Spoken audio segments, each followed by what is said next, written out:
They laughed when he called me trash, a remark light enough to pass for banter but sharp enough to slice the room. They had no idea I was the silent hand behind the two deals keeping their legacy alive. They certainly did not know the Wexler empire was sitting on a debt bomb I controlled. The irony was that he had written the button himself in the very terms he forced me to sign. My name is Emma Ramirez, and I was currently sitting at a mahogany table that likely cost more than the entire house I grew up in back in Ohio. The air in the dining room of the Lake Forest estate was so thin and cold, it felt like we were eating inside a cryogenics lab rather than a home. Crystal chandeliers hung overhead like frozen tears, casting a sharp, unforgiving light on the 12 people seated below. This was not a family dinner, it was a tribunal. I adjusted the napkin on my lap, smoothing out the invisible creases. I had been dating Reed Wexler for 2 years. I knew he came from money. I knew his last name carried the weight of steel mills, energy grids, and political lobbying in Illinois. But I had never seen the machinery of the Wexler dynasty up close until tonight. Reed had insisted it was time. He wanted me to meet his father, Barton Wexler, the patriarch of Wexler Dominion. He had squeezed my hand in the car, promising me that his father was just old-fashioned and that I just needed to be myself. Reed was wrong. Being myself was exactly the problem. To the people in this room, I was Emma Ramirez, a 37-year-old woman with brown skin, a public university education, and a modest job in tech consulting. That was the cover I maintained. It was a comfortable shield. It allowed me to navigate the world without the sharks smelling blood. They did not know I was the founder of Halcyon Forge. They did not know that my modest job was actually a smokescreen for owning the most advanced clean energy patents in the Northern Hemisphere. They did not know that the very company Barton Wexler was desperate to partner with was owned by the woman he was currently ignoring. The guests were a curated collection of Barton's ecosystem. There was a state senator whose smile didn't reach his eyes, a hedge fund manager who looked at me like I was a rounding error, and a pair of gala donors who spent 20 minutes discussing the tax benefits of buying art they didn't like. And then there was Barton Wexler. He sat at the head of the table, a man carved out of granite and expensive scotch. He had not looked me in the eye since I arrived. He spoke over me. He spoke around me. He asked Reed questions about his portfolio, ignoring the fact that Reed was trying to include me in the conversation. It was a power play, archaic and petty, but effective. The first course was cleared by a fleet of silent staff. I watched Reed. He looked pale. He was 37 years old, a grown man with his own career, yet in this house, he shrank. His shoulders hunched forward, his voice dropped an octave. I realized then that the Wexler legacy wasn't power, it was fear. It was a terror that wore a three-piece suit. Barton finally turned his gaze toward me. It felt physical, like a splash of ice water. "So, Emma," he said, dragging out the syllables of my name as if tasting something spoiled. "Reed tells me you are from Ohio." "Yes, sir," I replied, keeping my voice steady. "A small town outside of Dayton." "Dayton," he repeated, looking around the table to invite the others to share in the joke. "Industrial decline, Rust Belt. I suppose that explains the ambition. People from desperate places are always so hungry to climb." I felt Reed stiffen beside me. I took a sip of water. "It is not about climbing. Mr. Wexler, it is about building," Barton scoffed. A dry hacking sound. "Building. Everyone wants to build until they realize they lack the foundation. Foundations are inherited, Emma. They are not poured by people who come from nothing." The table went quiet. The senator looked down at his soup. The hedge fund manager smirked. This was the show they had come for, the humiliation of the outsider.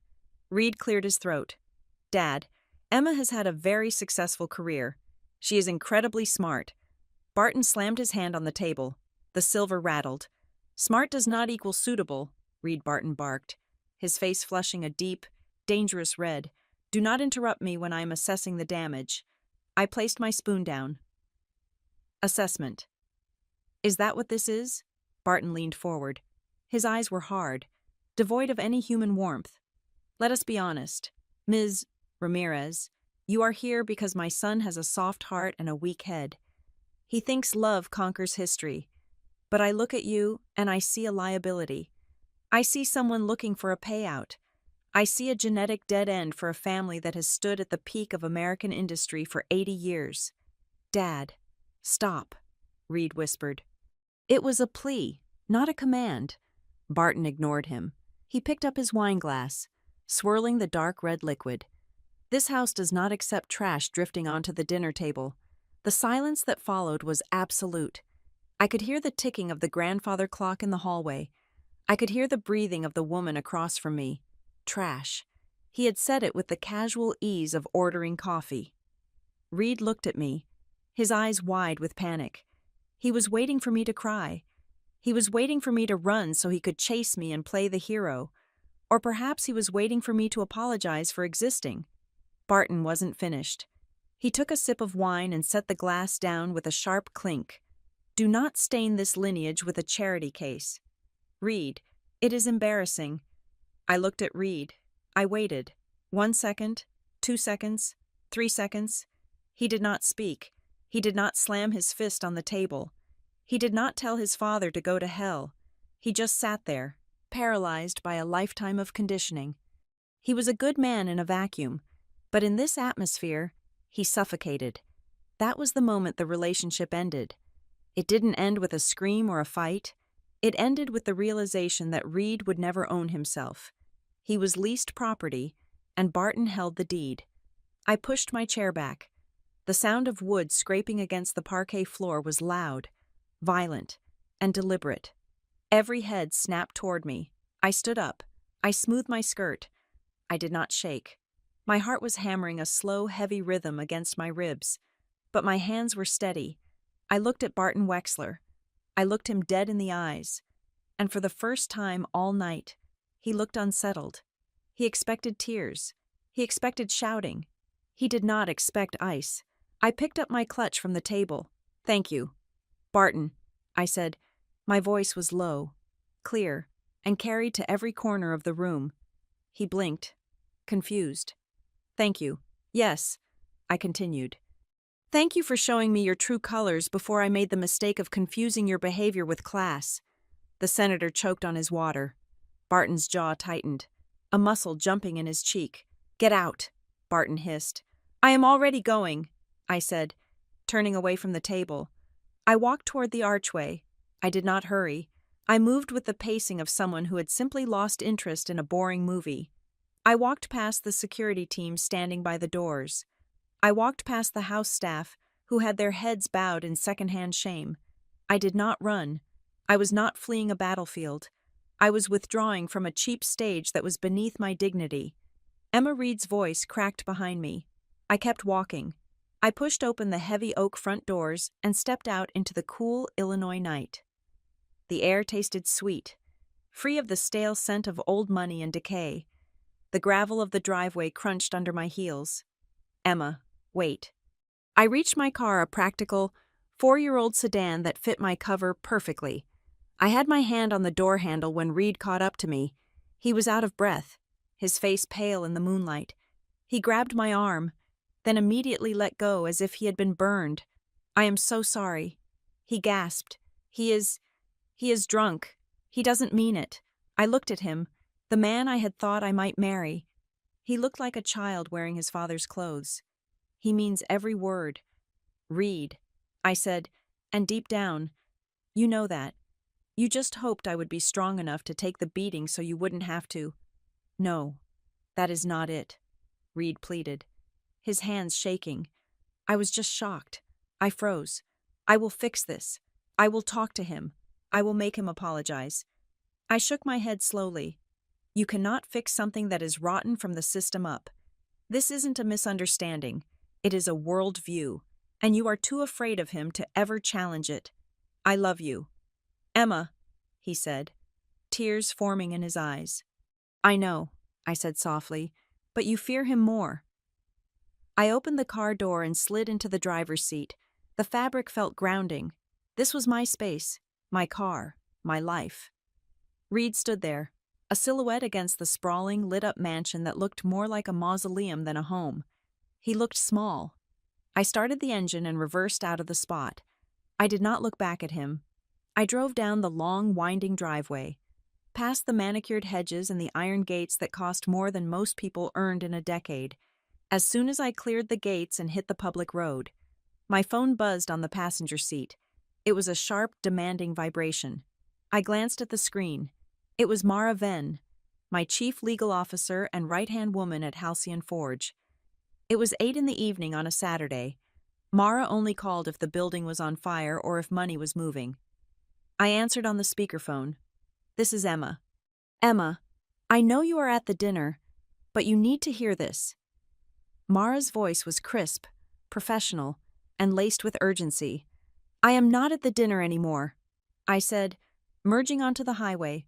"What is happening?" "We just got a communication from Wexler Dominion's legal team," Mara said. "They are pushing. They want to move the signing ceremony up. They are demanding we close the deal by Monday morning at 9 o'clock. I felt a cold smile touch my lips. It was not a smile of happiness. It was the smile of a hunter who just realized the prey had walked into the trap. "Why the rush?" I asked.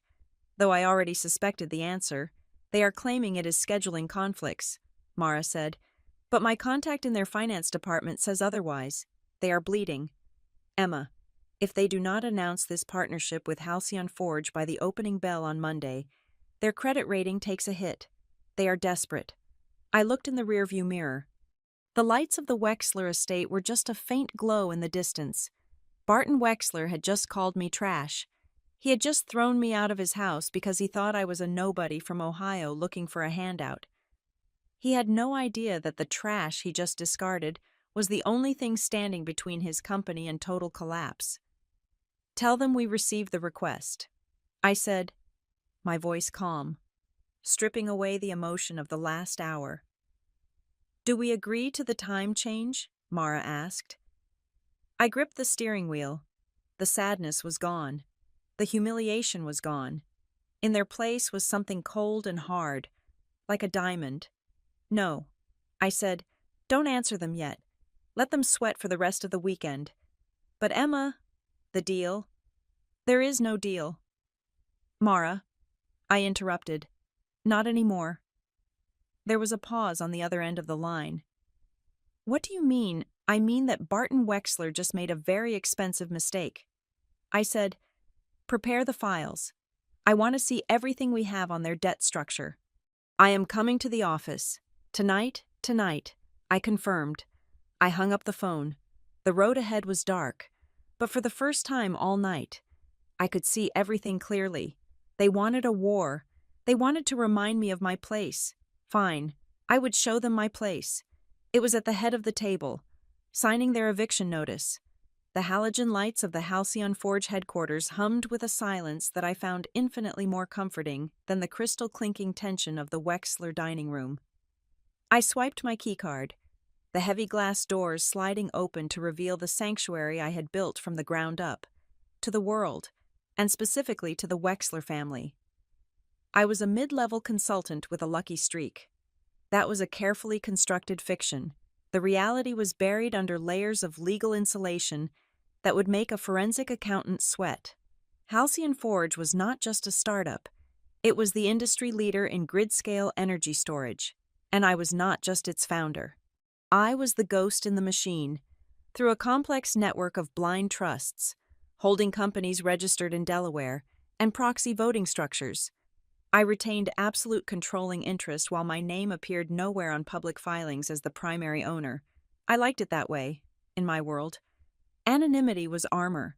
It allowed me to walk into rooms, listen to what people really thought of me, and leave with their leverage in my pocket before they even knew they had been robbed. I walked past the rows of empty workstations, the blue glow of server status lights reflecting off the polished concrete floor. My heels clicked with a rhythmic authority that felt like a heartbeat returning to normal. I entered my office, a glass box overlooking the Chicago skyline, and threw my clutch onto the couch. Mara Venn was already there. She was standing by the smart wall, her arms crossed, looking at a waterfall of data streams.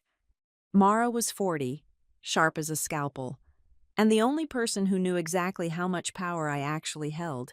She did not ask about the dinner. She did not ask about Reed. She knew me better than that. She pointed a stylus at the screen.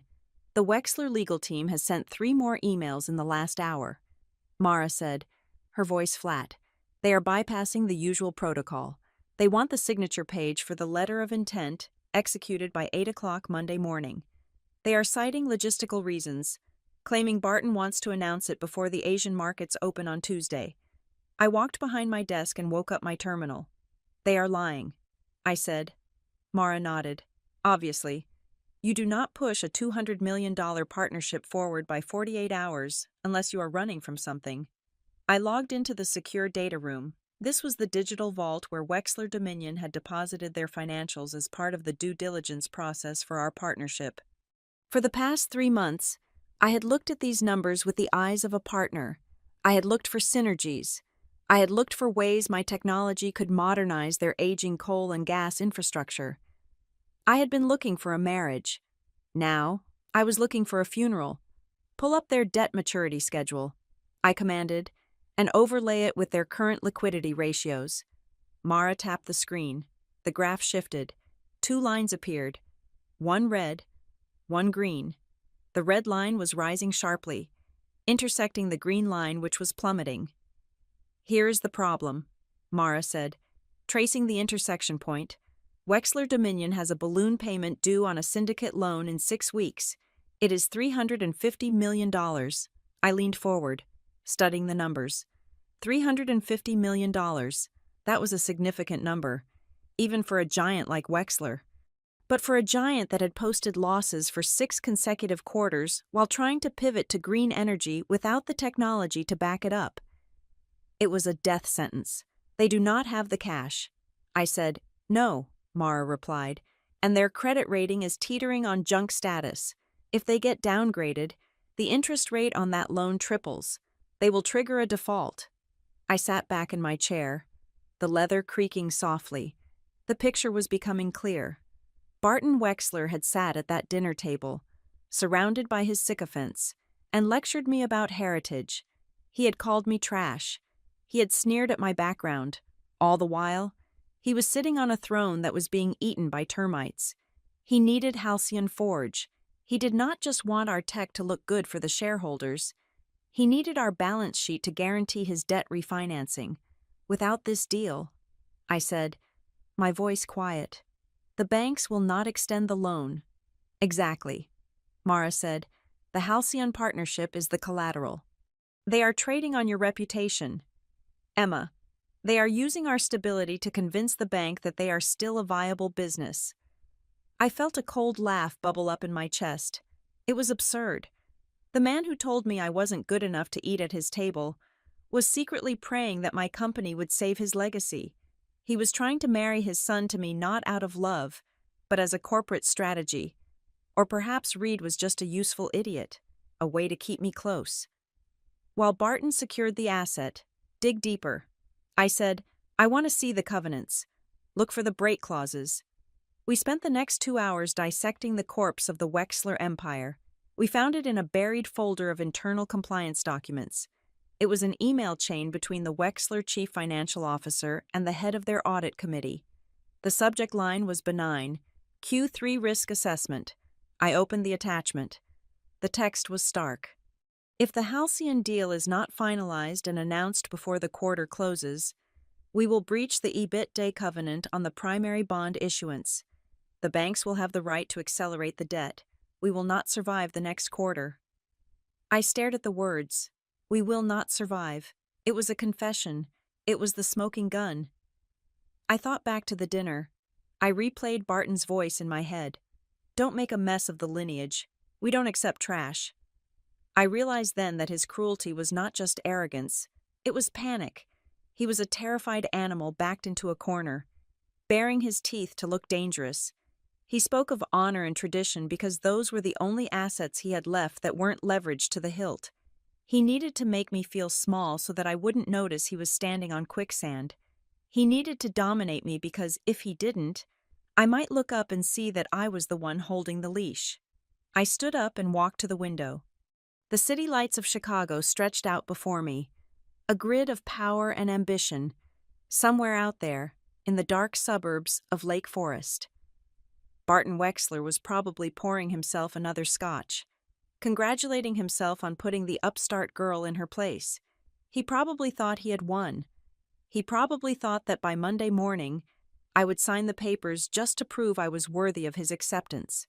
He thought this was a social game. He thought I was crying over a broken engagement. I checked my reflection in the glass. My eyes were dry. My pulse was slow. I felt a clarity that was almost intoxicating. I was not sad. I was not heartbroken. I was insulted. Yes, but the insult had mutated into something useful. It had become a weapon. "This is not a personal grievance anymore," I said to the window. Mara looked up from her tablet. "What is it then?" "It is a legal lever," I said, turning back to face her. I walked over to the whiteboard where we had mapped out the integration plan for the merger. I picked up an eraser. With one swift motion, I wiped away the timeline for the signing ceremony. "Stop the deal," I said. Mara paused. She did not look surprised, but she was cautious. "You know the breakup fee is substantial. If we walk away now without cause, we owe them $2 million. I shrugged. $2 million is a cheap price to pay for the look on his face. But we are not walking away without cause. We are pausing due to new information regarding the stability of the leadership. I tapped the screen where the CFO's email was displayed. "Draft a formal notice," I instructed. "We are suspending negotiations effective immediately. Cite a conflict of values and concerns regarding the long-term solvency of the partner entity. Use the exact legal phrasing that allows us to exit the letter of intent based on material adverse change." Mara began typing furiously. "You know this will kill them. Emma, if we pull out publicly, their stock will tank on Monday morning. The rumors alone will cause a run on their bonds." "I know," I said. I walked back to my desk and sat down. I thought about Reed. I thought about his apology in the driveway. I will fix this. He couldn't fix this. He was part of the collateral damage. He was a man who had been bred to inherit a kingdom that was already burning. I felt a pang of pity for him, but it was distant, like watching a character in a movie make a bad choice. Barton Wexler wanted to play the role of the gatekeeper. He wanted to decide who got a seat at the table. He didn't realize that the table belonged to whoever could pay the bill. "Emma," Mara said, looking up, "are you sure?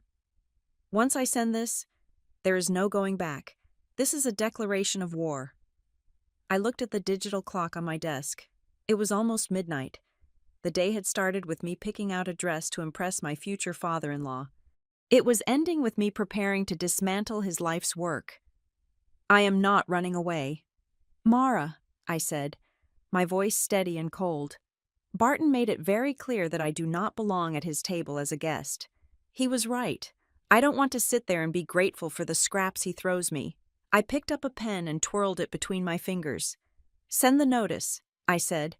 "I do not want to be the person asking for a seat anymore. I want to be the person who owns the furniture." Mara hit enter.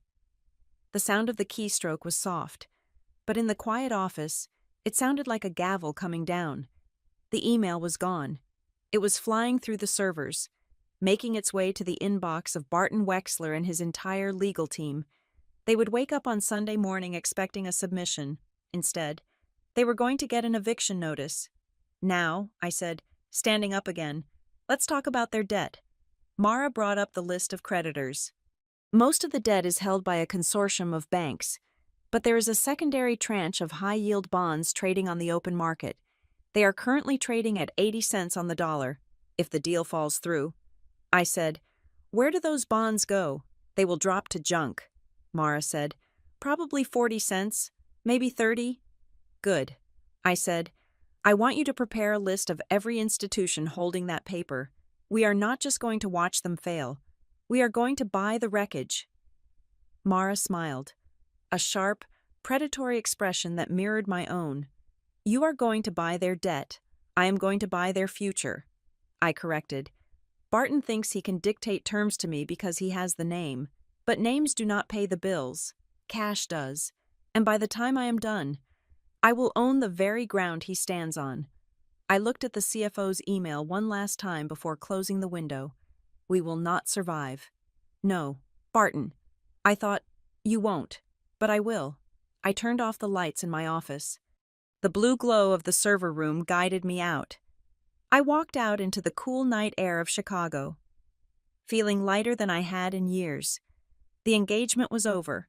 The charade was over. The nice girl from Ohio who just wanted to fit in was gone. In her place was the CEO of Halcyon Forge, and she was going shopping. Monday morning arrived with the sterile precision of a scalpel. The sun was barely up over Lake Michigan, casting a gray, steely light through the floor-to-ceiling windows of my office, but the war room at Halcyon Forge had been active since 4 o'clock. The coffee machine was humming, and the air was thick with the static electricity of a pending execution. I stood by the smart wall, watching the live feed of the financial news.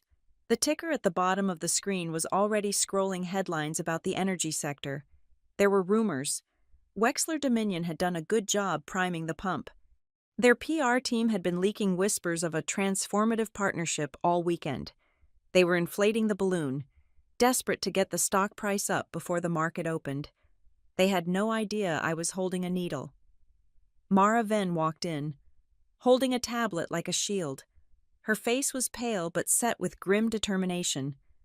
She knew exactly what we were about to do. We were not just breaking a deal. We were detonating a bomb in the middle of Chicago's financial district. Is it drafted? I asked, not turning away from the window. Yes, Mara said. The formal withdrawal of the letter of intent, the cancellation of the bridge financing, and the notification to the Securities and Exchange Commission regarding the termination of negotiations. Read me the cause clause, I commanded. Mara swiped her screen. Pursuant to Section 4, Paragraph B of the preliminary agreement, Halcyon Forge is exercising its right to withdraw immediately. We are citing a fundamental conflict of corporate values and, specifically, the identification of material risk regarding toxic executive leadership. I turned around. Toxic executive leadership. The words hung in the air. In the polite, coded world of high finance, you usually blamed market conditions or regulatory hurdles when a deal fell apart. You did not attack the CEO personally. You did not put it in writing that the man at the top was poison. Send it, I said. Mara hesitated for a fraction of a second. She tapped the screen. Are you sure about the phrasing? She asked. Once this hits the legal discovery phase, Barton will sue for defamation. He will say we tanked his stock on purpose. Let him sue, I said, walking over to my desk. Truth is an absolute defense against libel. And we have the emails. We have the internal reports of him falsifying safety checks to save money. We have the proof that his leadership is a liability. Send it to Barton's personal email, his general counsel, and the entire board of directors. Copy their external auditors, just to be sure it cannot be buried. Mara took a deep breath. She looked at me, and for a moment, I saw a flicker of fear. She was used to aggressive business, but this was personal warfare. It is done, she said, tapping the final command. I checked my watch. It was 7:55. The markets opened in 35 minutes. Barton Wexler was likely sitting in his office right now, adjusting his silk tie, waiting for the document that would save his empire. He was probably rehearsing his speech about how he had graciously allowed a small innovator to join the Wexler family. 3 minutes later, the first phone rang. It was the red line, the direct secure link to the legal department. Mara ignored it. Then my cell phone lit up. It was a number I didn't recognize, but the area code was Lake Forest. I silenced it. 10 seconds later, the office line buzzed. They are calling, Mara said, watching the lines light up like a Christmas tree. Let it ring, I said. We have work to do. What is the status on Redwood? Mara looked up. Surprised I was already moving to the next move. Redwood Utilities Group was Wexler Dominion's arch-rival. They were the second largest player in the Midwest. A company Barton hated with a biblical passion. They were aggressive, modern, and had been trying to eat into Wexler's market share for a decade. I have their CEO's executive assistant on hold. Mara said, they were surprised to hear from us. They thought we were locked in with Wexler. Put them through. I said. I picked up the receiver. My voice shifted instantly.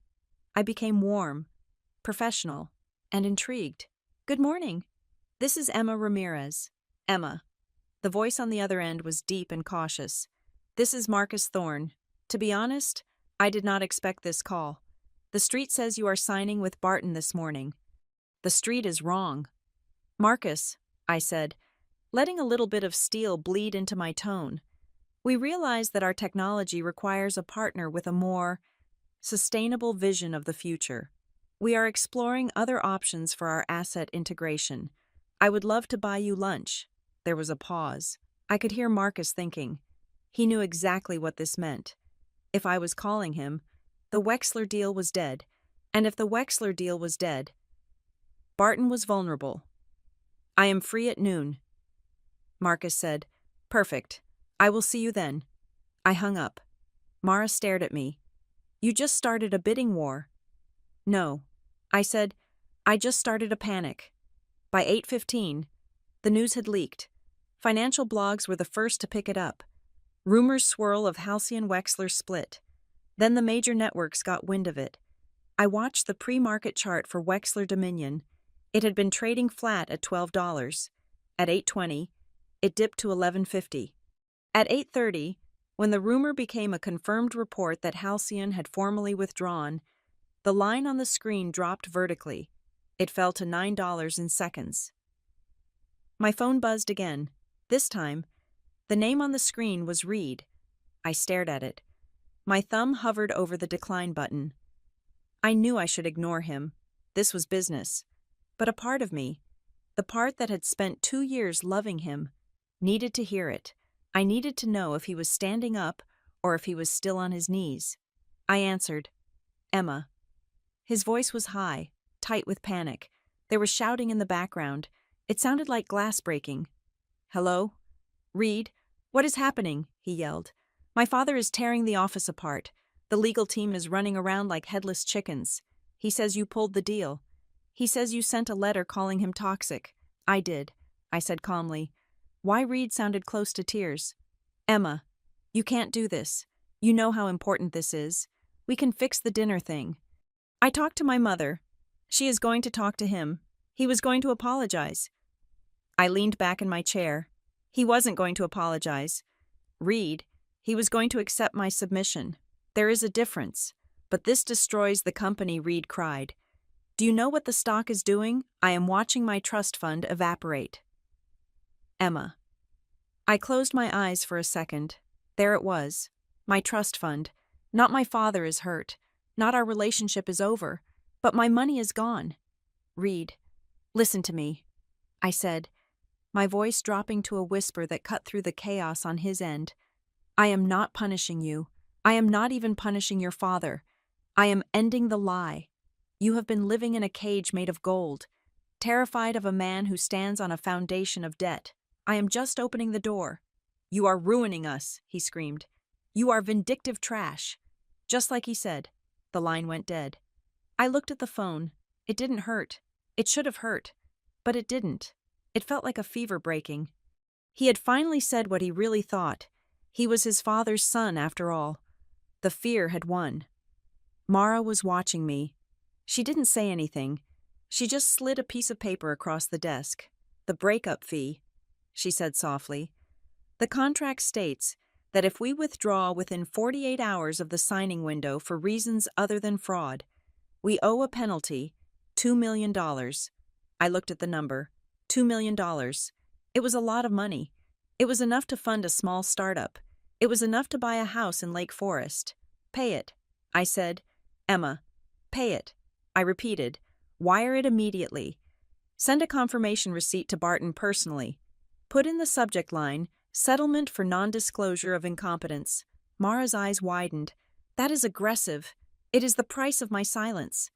I said, it is me buying my freedom, and it sends a message. It tells him that $2 million is nothing to me. It tells him I am not worried about the cost of war. The markets opened at 9:30. The opening bell rang, and Wexler Dominion opened at $8.50. It had lost 30% of its value in pre-market trading. The volume was massive. People were dumping the stock. My phone buzzed again. A voicemail. From Barton. I put it on speaker so Mara could hear. Barton's voice filled the room. It was not the smooth baritone voice of the gala donor. It was the guttural growl of a street fighter. You think you are clever, girl. You think you can walk away from me. You are nothing. You are a footnote. I made you relevant by letting you stand next to my son. You fix this. You call your lawyers, and you retract that letter, or I will bury you so deep in litigation you will need a submarine to find the son. You do not say no to a Wexler. Call me back. Now. The message ended with a violent click. He sounded desperate. He sounded like a man who was used to shouting at the tide to stop coming in. He threatened me, but he begged me to call back. He was trying to command, but he was pleading. Save that. I told Mara, we might need it for the harassment suit later. I walked over to the large map of the Wexler corporate structure we had pinned to the wall. It was a spiderweb of subsidiaries, shell companies, and offshore accounts. But the heart of it was simple: debt. Get me the shareholder map, I said, pointing to the center of the web. And get me the list of every fund that holds their distressed debt. We already have the primary list, Mara said.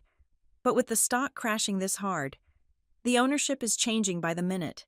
The institutional investors are bailing out. The pension funds are selling. Who is buying, I asked. Mara checked her terminal. The vultures, distressed asset funds, high-risk speculators, and us, I said. Mara stopped typing. She looked at me. I want you to activate Northglass Capital, I said. Northglass Capital was a special-purpose vehicle I had set up 2 years ago. It had no obvious link to Halcyon Forge. It was just a generic investment fund managed by a law firm in New York. It was designed for hostile takeovers, though I had never used it for one. Until now. We are going to buy the company, Mara asked. No, I said. Buying the equity is a waste of money. The equity is worthless. I want the debt. I want the bonds. I want the loans. I traced a line on the map from the bank syndicate to the Wexler headquarters. If we own the debt, we own the leverage. When they breach their covenants, and they will breach them by Friday, at this rate the debt holders get to call the shots. The debt holders get to decide who runs the company. I turned to Mara. Barton thinks he can bully me because he thinks I'm just a potential partner. He thinks I am an outsider knocking on the door. He has no idea that I am about to become his landlord. How much do you want to allocate? Mara asked, her fingers hovering over the keyboard. Start with $50 million, I said. Buy the bonds that are panic selling. Pick them up for 60 cents, 50 cents, whatever you can get. Keep buying until we hit the disclosure threshold. I want a blocking position. I looked back at the window. The sun was fully up now, shining bright and cold on the city, somewhere in that concrete jungle. Barton Wexler was screaming at his assistants. He was probably calling senators, calling favors, trying to stop the bleeding. He was blaming me. He was blaming the market. He was blaming everyone but himself. He thinks he has the right to call my name, I said, watching the stock ticker flash red again. He thinks he can summon me like a servant. I turned my back on the window and walked toward the door. I had a lunch meeting with his worst enemy to prepare for, so I will call his debt. I said, and when I do, he's going to realize that he doesn't own the house anymore. He is just squatting in it. The silence I had purchased with my $2 million breakup fee lasted exactly 6 hours. By Monday afternoon, the war had shifted fronts. It moved from the sterile graphs of the stock market to the murky, poisonous waters of social warfare. Barton Wexler could not beat me on the balance sheet because he was broke. So he decided to beat me in the court of public opinion. He did not use press releases or lawsuits. He used whispers. It started with a phone call from the director of a nonprofit board I sat on. She sounded uncomfortable, her voice pitched a little too high. The way people sound when they are trying to be polite while holding a knife. She wanted to know if I was doing okay. She had heard rumors that I was under a lot of stress.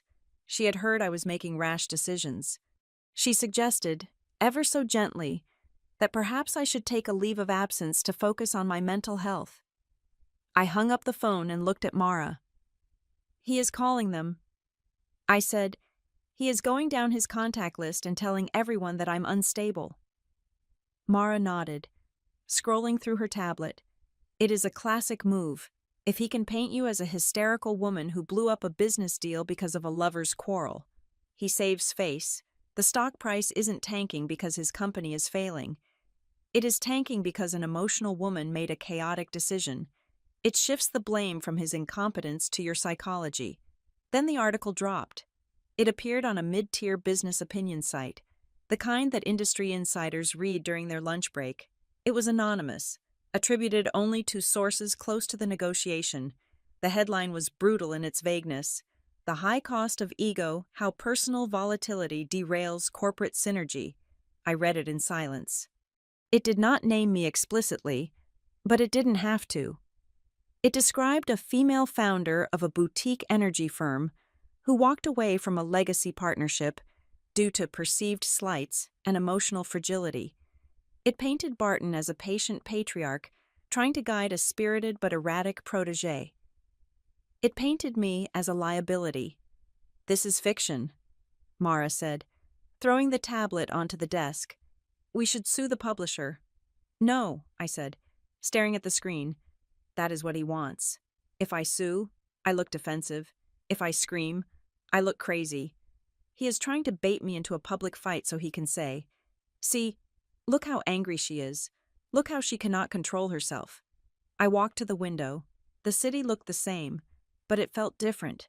I felt the invisible eyes of the Chicago elite turning toward me, judging me based on a narrative written by a man who was currently drowning in debt. Then came the pressure on Reed.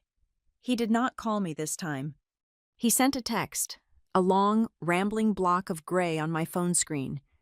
He said his mother, Celeste, was devastated. He said she had been crying all morning.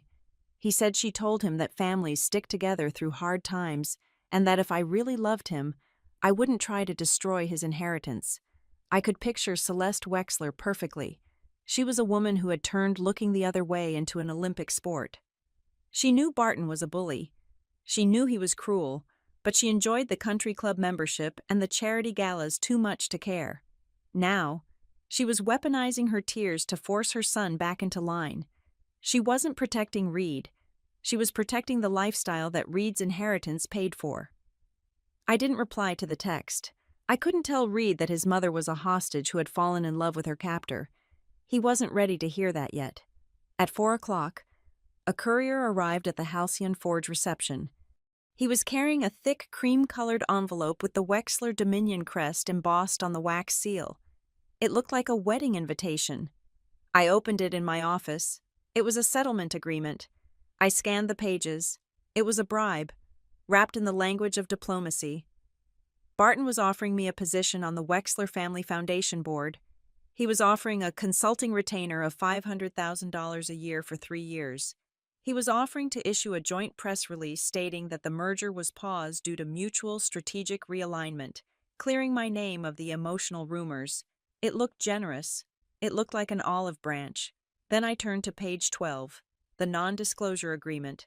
It was the most aggressive silence clause I had ever seen. It didn't just cover trade secrets.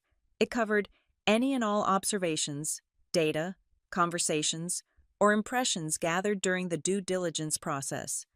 It explicitly forbade me from discussing the financial health of Wexler Dominion with any third party, including regulators, banks, or the press. In perpetuity, I laughed. It was a cold, sharp sound that startled Mara. "He does not want me back," I said, tossing the contract onto the desk. "He is terrified." Mara picked up the document. "He is offering you $1.5 million in consulting fees to do nothing." Why? Because I saw the books. I said, "He doesn't care about Reed. He doesn't care about the humiliation at dinner. He cares that I know he is insolvent. He knows that if I talk to the right people, if I whisper to the SEC or the bank syndicate, his house of cards collapses immediately. This isn't a peace treaty. Mara, it is a gag order." "So we reject it?"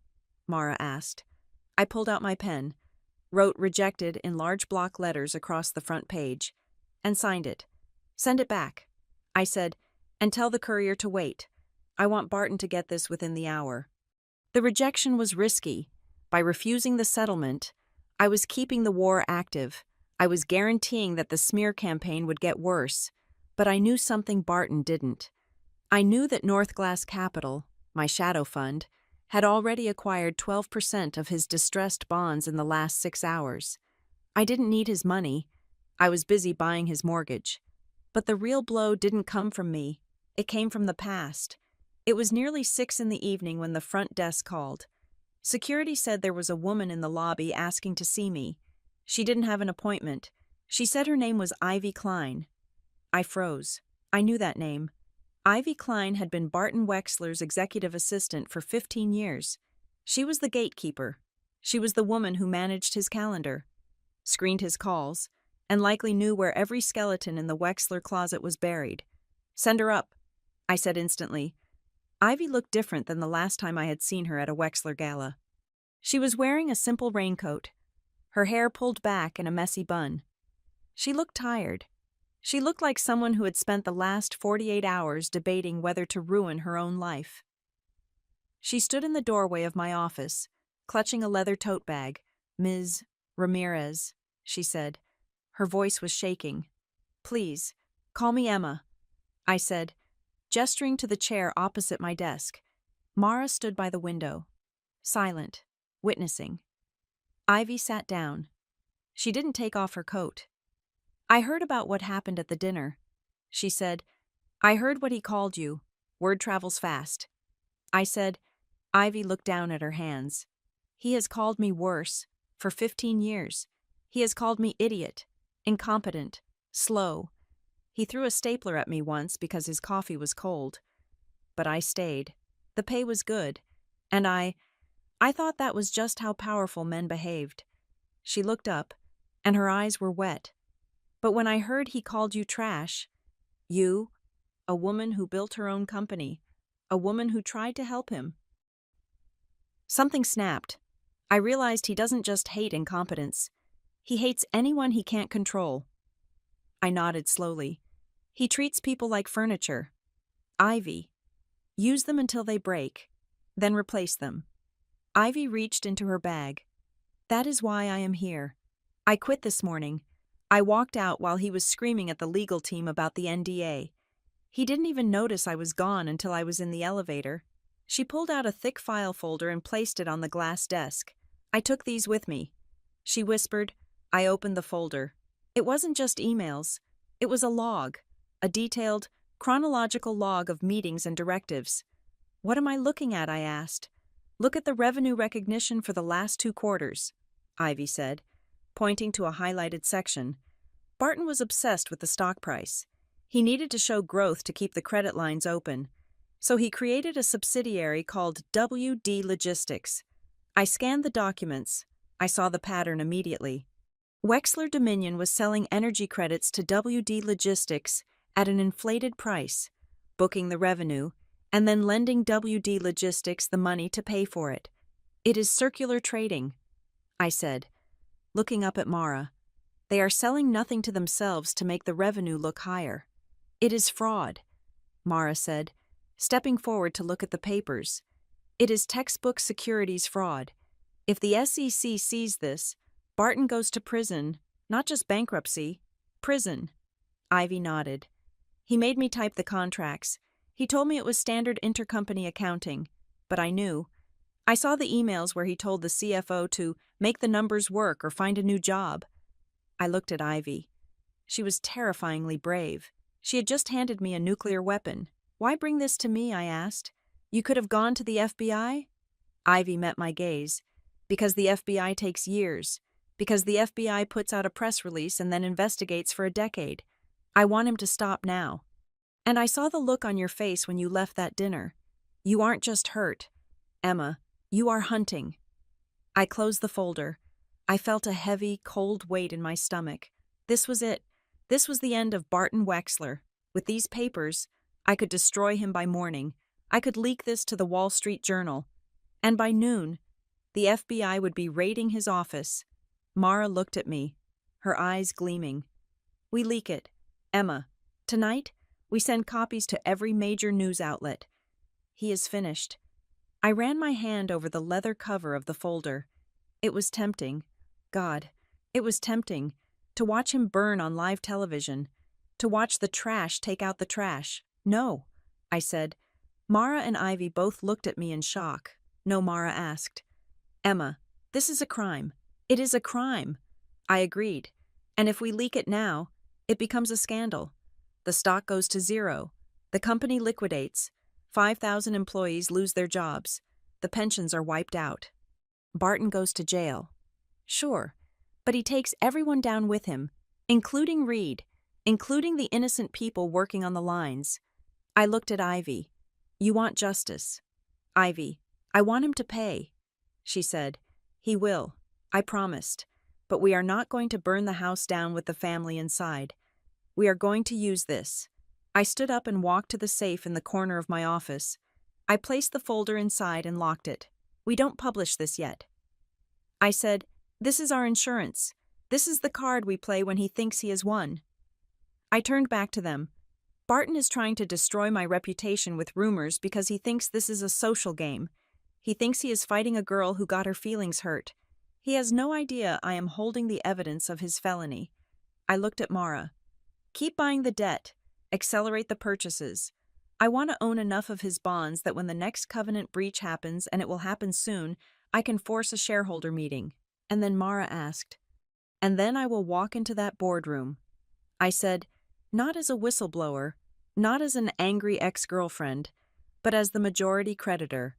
And I will put that folder on the table in front of the entire board. I won't have to tell the press. The board will fire him to save themselves. Ivy let out a breath she seemed to have been holding for years. You are going to take his company. I smiled, but there was no warmth in it. No, I am going to buy his company. And then I am going to fire him from the job he thinks is his birthright. I looked at my phone. There was another missed call from Barton. Let him scream, I said. Let him spread his rumors. Let him think he is winning the PR war. Because while he is busy running his mouth, we're going to be busy measuring him for a prison jumpsuit. I turned to Ivy.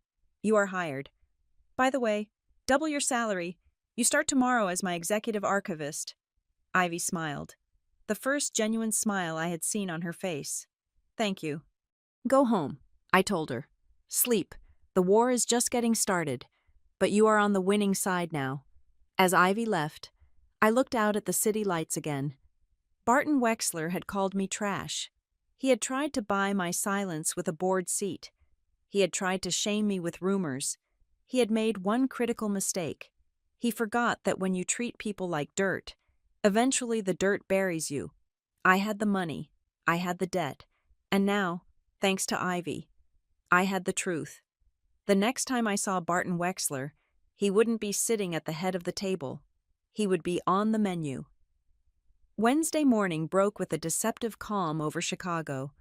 The sky was a bruised purple, clearing slowly into a pale, indifferent blue. Inside the conference room at Halcyon Forge, however, the atmosphere was kinetic. We were not sleeping. We were hunting. Mara Venn looked up from her laptop, her eyes rimmed with red but bright with adrenaline. She had been on the phone with 3 different brokerage firms in London and Hong Kong since 4 a.m.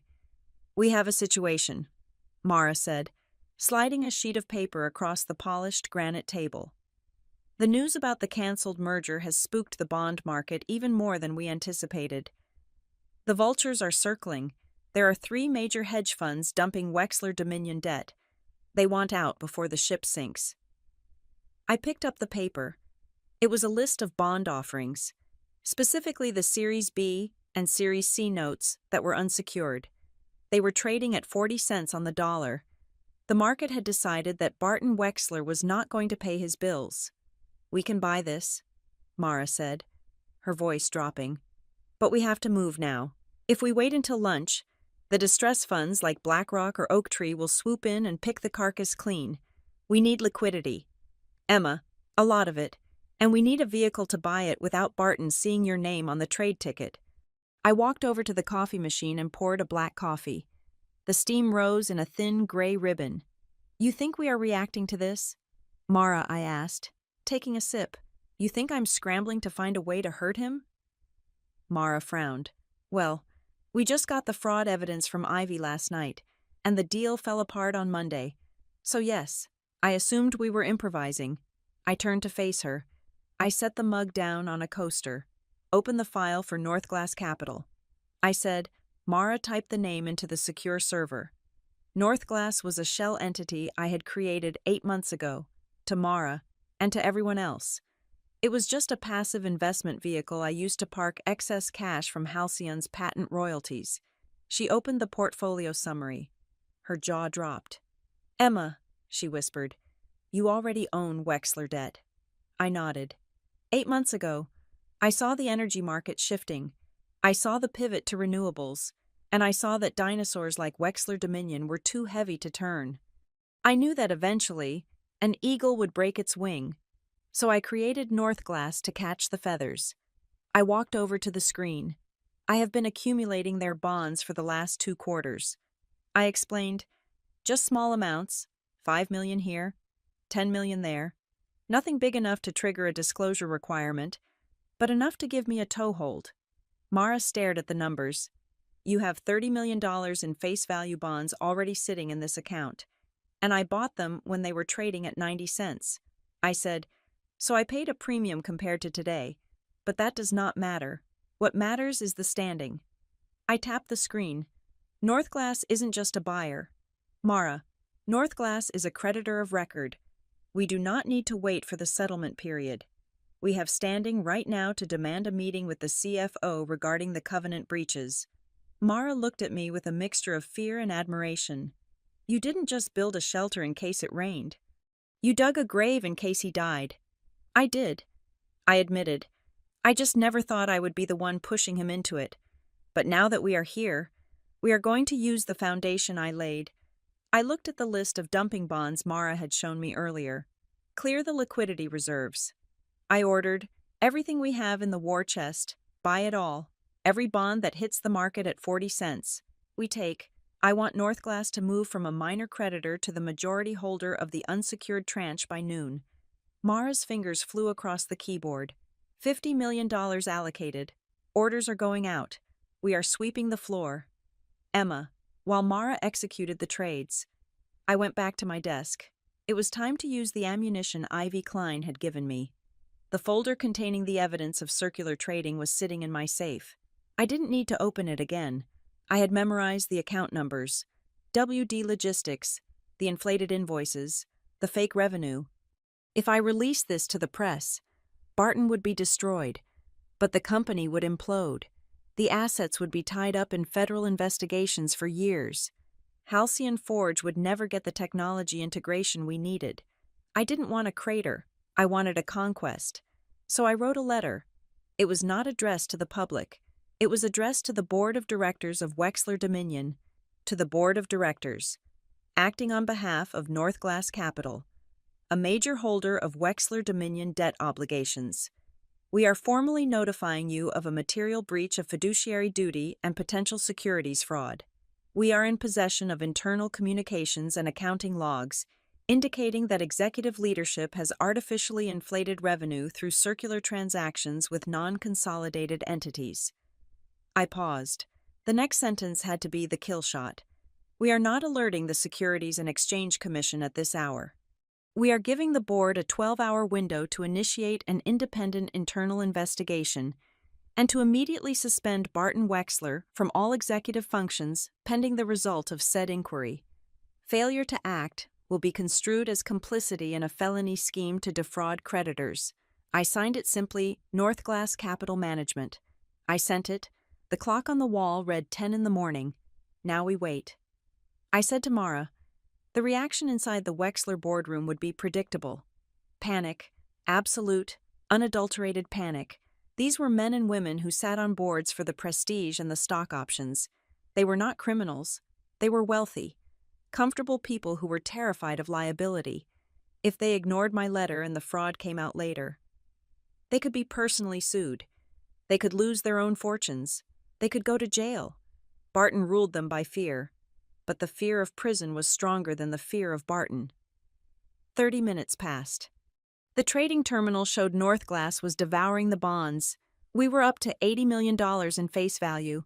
We were becoming the whale in the pool. Then, my personal phone pinged. It was a text message. It was not from a number I had saved, but I recognized the area code. If you want the table, you need someone to open the meeting room door. I stared at the screen. My heart skipped a beat. Who is it? Mara asked. Seeing my expression, I smiled. It was a cold, tight smile. It is June Harrow. I said. Mara frowned. The venture capitalist. She is on the Wexler board. Yes, I said. 5 years ago, before Halcyon was big, I did some consulting work for a startup she was looking to acquire. I found a flaw in their code that would have cost her fund $20 million. I saved her from a bad deal. She told me she owed me one. I looked at the text again. June was smart. She knew Northglass was me. She must have recognized the style, or perhaps she just knew that no one else had the motive to strike this hard and this fast. She is inside. I said. She got the letter. I typed a reply. I am outside the gate. Let me in. The response came back instantly. Emergency board meeting is being called for 2 o'clock. Barton is trying to block it. He is screaming about a conspiracy. The general counsel is sweating through his shirt. Send the proof to my private email. I will put it on the screen. I looked at Mara. Scan the documents Ivy gave us. Redact Ivy's name. Send them to June Harrow. Mara hesitated. If we give them the proof, do we lose our leverage? No. I said, the proof is the key. The leverage is the debt. Once June shows them the fake invoices, the board will have no choice. They will have to declare Barton a liability, and once he is suspended, the default clauses in the bank loans trigger automatically. Why, Mara asked. Because most corporate loans have a key man clause, I explained, or a change of control provision.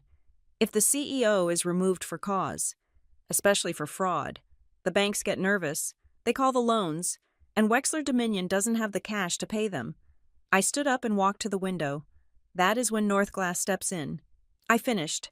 When the banks demand payment, we will be there. We will offer to restructure the debt. We will offer a lifeline, but the price of the lifeline will be control. I watched the traffic crawling on the street below. It was a beautiful, intricate machine I had built. I wasn't just reacting to an insult anymore. I was dismantling an empire with the precision of a master watchmaker. June's text had confirmed it. The board was fracturing. Barton was losing his grip. He was shouting about conspiracies while his own directors were checking their legal insurance policies. I turned back to Mara. Get the car ready, I said.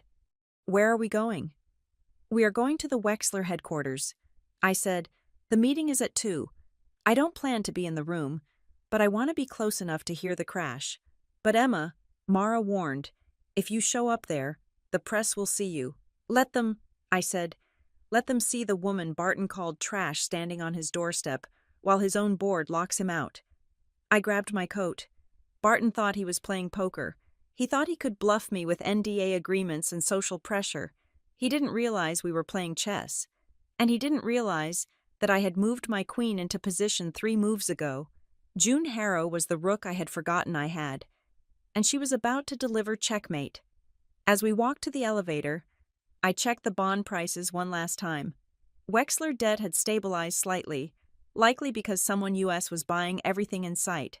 The market was confused. They didn't know who was betting on the sinking ship. They would find out soon enough. I am not just buying a company. Mara, I said as the elevator doors closed, I am buying a verdict.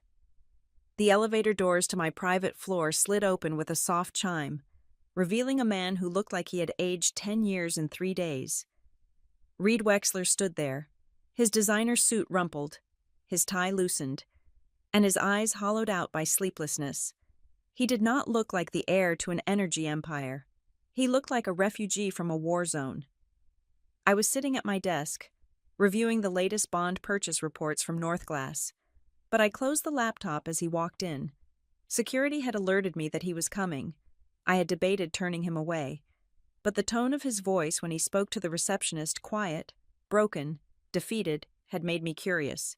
He stopped in the middle of the room, looking around at the glass walls and the hum of activity from the outer office. He looked out of place here. My world was built on transparency and efficiency. His was built on velvet ropes and closed doors. "I did not come to argue," Reed said, his voice rough. "I did not come to ask you to take him back." I motioned to the chair opposite me. "Sit down, Reed." He sat, but he didn't lean back. He perched on the edge of the leather seat, his hands clasped tightly between his knees. He looked at the floor for a long time before he spoke. "I always told myself it was discipline," he said quietly. "Growing up, when he would make me sit at the dinner table for 4 hours until I recited the quarterly earnings correctly, when he would cancel my birthday parties because the stock dipped, I told myself he was just making me strong. He was preparing me for the burden of the name." I watched him. I had seen flashes of this Reed before, usually late at night after a bottle of wine, but he had always pulled back, terrified of betraying the patriarch. "It wasn't discipline, was it?" Reed asked, finally looking up at me. "It was training, like you train a dog." I nodded slowly. "It was control. Reed, he wasn't raising a son, he was manufacturing a successor." Reed reached into his jacket pocket. He pulled out a folded document. The paper looked old, worn at the creases. "Do you know why I didn't stand up for you at dinner?" he asked. "It wasn't just fear, it wasn't just cowardice, although I know that is what you think." I didn't answer. I let him speak. "It is this," he said, sliding the paper across the desk.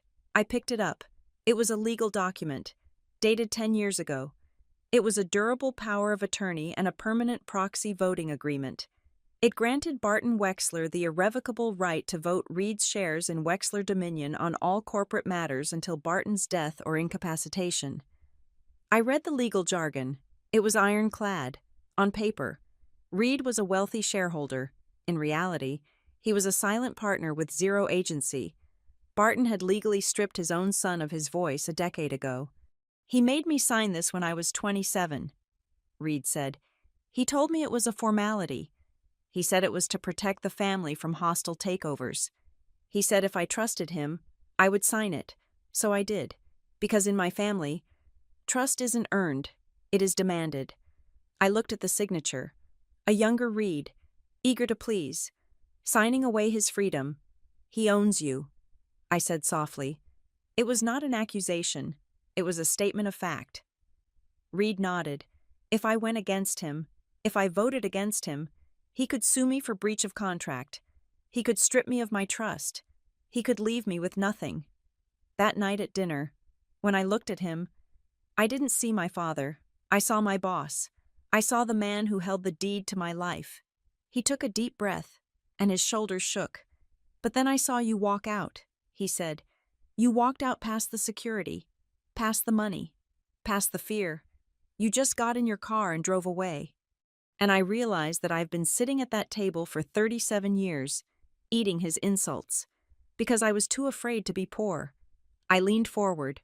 "Reed, you aren't here to explain yourself to me. Why are you here?" Reed looked at the proxy agreement on my desk. "I want to cancel it," he said. I paused. This was significant. If Reed revoked the proxy, he would regain control of his shares. It wasn't a majority. But combined with the debt I was buying, it was a critical block of votes. You know what he will do. I warned him. He will cut you off. He will freeze your accounts. He will ensure you never work in this industry again. He will burn your inheritance to the ground before he lets you defy him. "I know," Reed said. His voice was steadier now. He sounded less like a child and more like a man who had accepted his fate. "Let him keep the money. Let him keep the house in Lake Forest. I don't want it. I don't want the legacy if the price is my soul." He looked at me, his eyes clear for the first time in years. "You asked me once, when we first started dating, what I wanted to do with my life." Reed said, "Do you remember what I said?" I smiled faintly. "You said you didn't know because you had never been asked." Reed reached for a pen from my desk cup. "I want to live my own life, Emma. Even if it is a small life, even if it is a messy life, I don't want to be his retirement plan anymore." He took the document, drew a large X through the front page, and wrote, "Revoked" in bold letters at the top. He signed it and dated it with today's date. "I need a notary to make it official," he said, "and then I am sending a copy to the board and to the SEC. I pressed the intercom button. "Mara, can you bring the notary stamp in here? And get the general counsel?" Reed sat back, and for the first time since he walked in, he exhaled fully. The tension that had held his body in a permanent flinch seemed to dissolve. He wasn't happy he was about to lose his family fortune, but he was free. After the notary left, and the document was sealed, my phone buzzed. It was a number I didn't recognize. I answered it on speaker, sensing the shift in the room. "Hello, Emma." The voice was trembling, cultured, but thin. It was a voice used to whispering in corners. "Hello, Celeste," I said. Reed stiffened, looking at the phone. "I am sorry to call you." Celeste Wexler said, "I had to wait until the staff left the room. Barton has the house on lockdown. He is pacing the library like a caged animal. He says you are destroying us. I am not destroying you." "Celeste," I said, calm, "I am exposing the rot in the foundation. There is a difference." There was a silence on the line. Then, a sound I didn't expect. A short, sharp intake of breath. A sob. "He called me stupid on our honeymoon." Celeste whispered, 40 years ago, I dropped a glass of wine on the carpet, and he called me a clumsy, stupid cow. And I laughed. I laughed because I wanted to keep the peace. I wanted to be the perfect wife." She paused, and her voice hardened slightly. "I watched him do it to Reed. I watched him break my son piece by piece, and I told myself it was for his own good. I told myself that was the price of admission to this life. Why are you telling me this?" "Celeste," I asked. "Because I saw you leave," she said. "I saw you stand up. In 40 years, no one has ever stood up to him. Not once. We all just adjusted. We made ourselves smaller so he would have more room." I looked at Reed. He had his head in his hands, listening to his mother's confession. "You don't have to stay small." "Celeste," I said, "I am too old to leave." "Emma," she said, her voice sounding incredibly weary, "I have forgotten how to be anyone other than Mrs. Barton Wexler. But Reed, tell Reed to run. Tell him not to come back. Tell him his mother says the inheritance isn't worth the silence." Reed leaned toward the phone. "Mom." "Oh, Reed." She wept. "I am so sorry. I should have protected you. I was so busy protecting the image that I forgot to protect my son." Reed's eyes filled with tears. "It is okay, Mom. I am out. I just revoked the proxy." "You did?" Celeste gasped. "Then he will try to crush you. Let him try," Reed said. "I am not alone." Celeste sniffled. "Emma." "Yes. Celeste, thank you," she said. "You don't have to forgive me. You don't have to like me. But thank you for showing my son that the door was unlocked." The line clicked dead. The room was silent. The air felt heavy with the ghosts of a dysfunctional family finally stepping into the light. Reed wiped his eyes with the back of his hand. He didn't look embarrassed. He looked relieved. "He thinks I am weak," Reed said, staring at the revoked proxy. "He thinks I will come crawling back the moment he cuts my credit cards." "Will you?" I asked. Reed shook his head. "No, I have some savings in an account he doesn't know about. It is not millions, but it is enough to start over. Maybe I will finally open that architecture firm I talked about in college. Maybe I will just disappear for a while." He looked at me. "But before I go, I want to help you finish this. I don't need your help to buy the company." "Reed," I said, "Northglass has already acquired a blocking position in the debt. We have the fraud evidence. The board meeting is at 2 o'clock. "I know," Reed said. "But you need a witness." I frowned. "A witness?" "The fraud," Reed said. "Ivy gave you the documents, right? The fake invoices." I nodded. "Those documents prove the crime," Reed said. "But they don't prove intent. Barton will blame the CFO. He will say he didn't know. He will say it was a rogue employee. He always finds a scapegoat." Reed stood up. He walked to the window and looked out at the city he had lived in his whole life but never really seen. But I was there. He said, I was in the room when he told the CFO to do it. I heard him say, "Cook the books or clear your desk." I can testify to his direct involvement. I can corroborate Ivy's documents. I stared at him. Reed, if you do that, you are not just leaving the family. You are actively sending your father to prison. Reed turned back to me. His face was set in stone.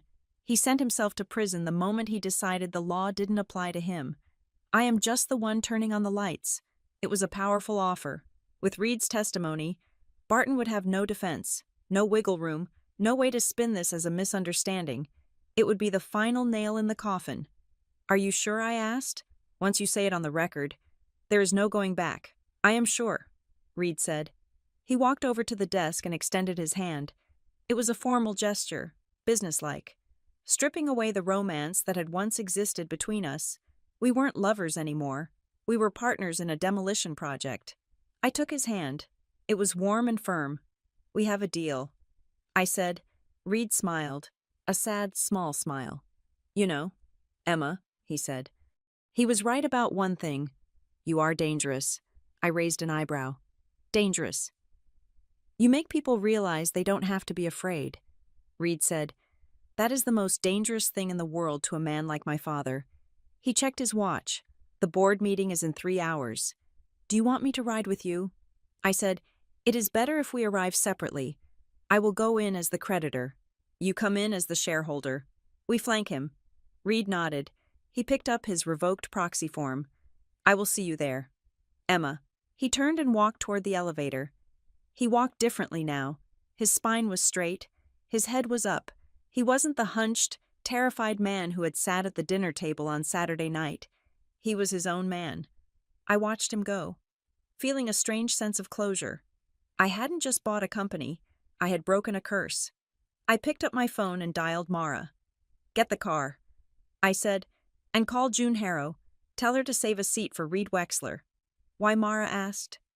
Is he coming to beg for his allowance? No, I said, looking at the empty doorway where Reed had stood.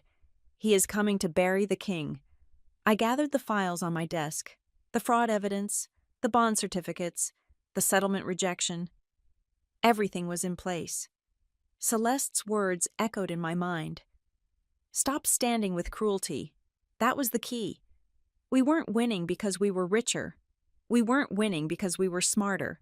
We were winning because we had stopped being afraid of the monster in the corner. We had turned on the lights and realized he was just a small, angry man with a lot of debt. I walked out of my office, ready for the endgame. The drive to the Wexler headquarters would take 30 minutes. It was time to go collect the rent.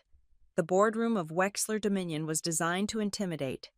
It was a cavernous space on the 45th floor, paneled in dark walnut that had been harvested before I was born, with a view of Chicago that reduced the rest of the world to insignificant specks. At the head of the 30-foot table sat Barton Wexler. He did not look like a man under siege. He looked like a monarch holding court. He was leaning back in his leather chair, checking his watch with an air of theatrical boredom, as if the emergency meeting called by his own board was merely an inconvenience to his tea time. Around the table, the 12 board members sat in various states of anxiety. Some were checking their phones, watching the stock price bleed. Others were shuffling papers, refusing to make eye contact with the man at the head of the table. They were the old guard, men and women who had collected checks for years by nodding when Barton spoke. Today, they looked like passengers on a plane that had just lost its engines. The double doors opened, and I walked in. I was not wearing the soft, approachable pastels I had worn to the dinner in Lake Forest. I was wearing a charcoal suit, sharp and tailored, with heels that clicked against the marble floor like a ticking clock. Reed walked beside me, silent and pale, but moving with a steady gait. Barton looked up. His eyes narrowed, and a sneer curled his lip. "This is a closed session," he barked, his voice booming off the wood paneling. "Security. Why is she here? And Reed, take your seat. You are late." The 2 security guards by the door took a step forward. But June Harrow raised her hand. She was sitting 3 seats down from Barton, a silver-haired venture capitalist with eyes like flint. "She stays," June said calmly. Barton slammed his hand on the table. "Excuse me, this is a board meeting. June, not a social club for my son's ex-girlfriends. Get her out. She is not here as a guest." "Barton," June said, her voice cutting through his bluster. "She is here as a representative of North Glass Capital." Barton froze. The name clearly meant nothing to him, which was exactly the point. He looked at me, confusion warring with his arrogance. "North Glass," he scoffed. "What is that? Some shell company you set up to buy a few shares? You need a minimum threshold to attend a shareholder meeting. Emma, you don't have it." I walked to the empty chair at the opposite end of the table. I placed my briefcase on the mahogany surface. I did not sit down. I wanted to tower over the room. "North Glass Capital is the primary holder of your Series B and Series C unsecured notes," I said. My voice was steady, projecting to the back of the room. "As of this morning, we hold $85 million of Wexler Dominion debt. That makes us your largest creditor outside of the bank syndicate, and under the terms of the bond indenture, we have the right to be present when the board discusses matters of solvency." The room went dead silent. You could hear the hum of the air conditioning. Barton stared at me, his face drained of color, then flushed a violent, angry red. "You bought the bonds," he hissed. "You bought my debt. I bought your leverage," I corrected, "and I am here to make sure you don't crash the company before I get paid back." Barton laughed, a harsh, jagged sound. "This is ridiculous. You are bluffing. You don't have that kind of liquidity. Check the register," I said, nodding toward the general counsel. A man named Marcus, who looked like he was about to faint.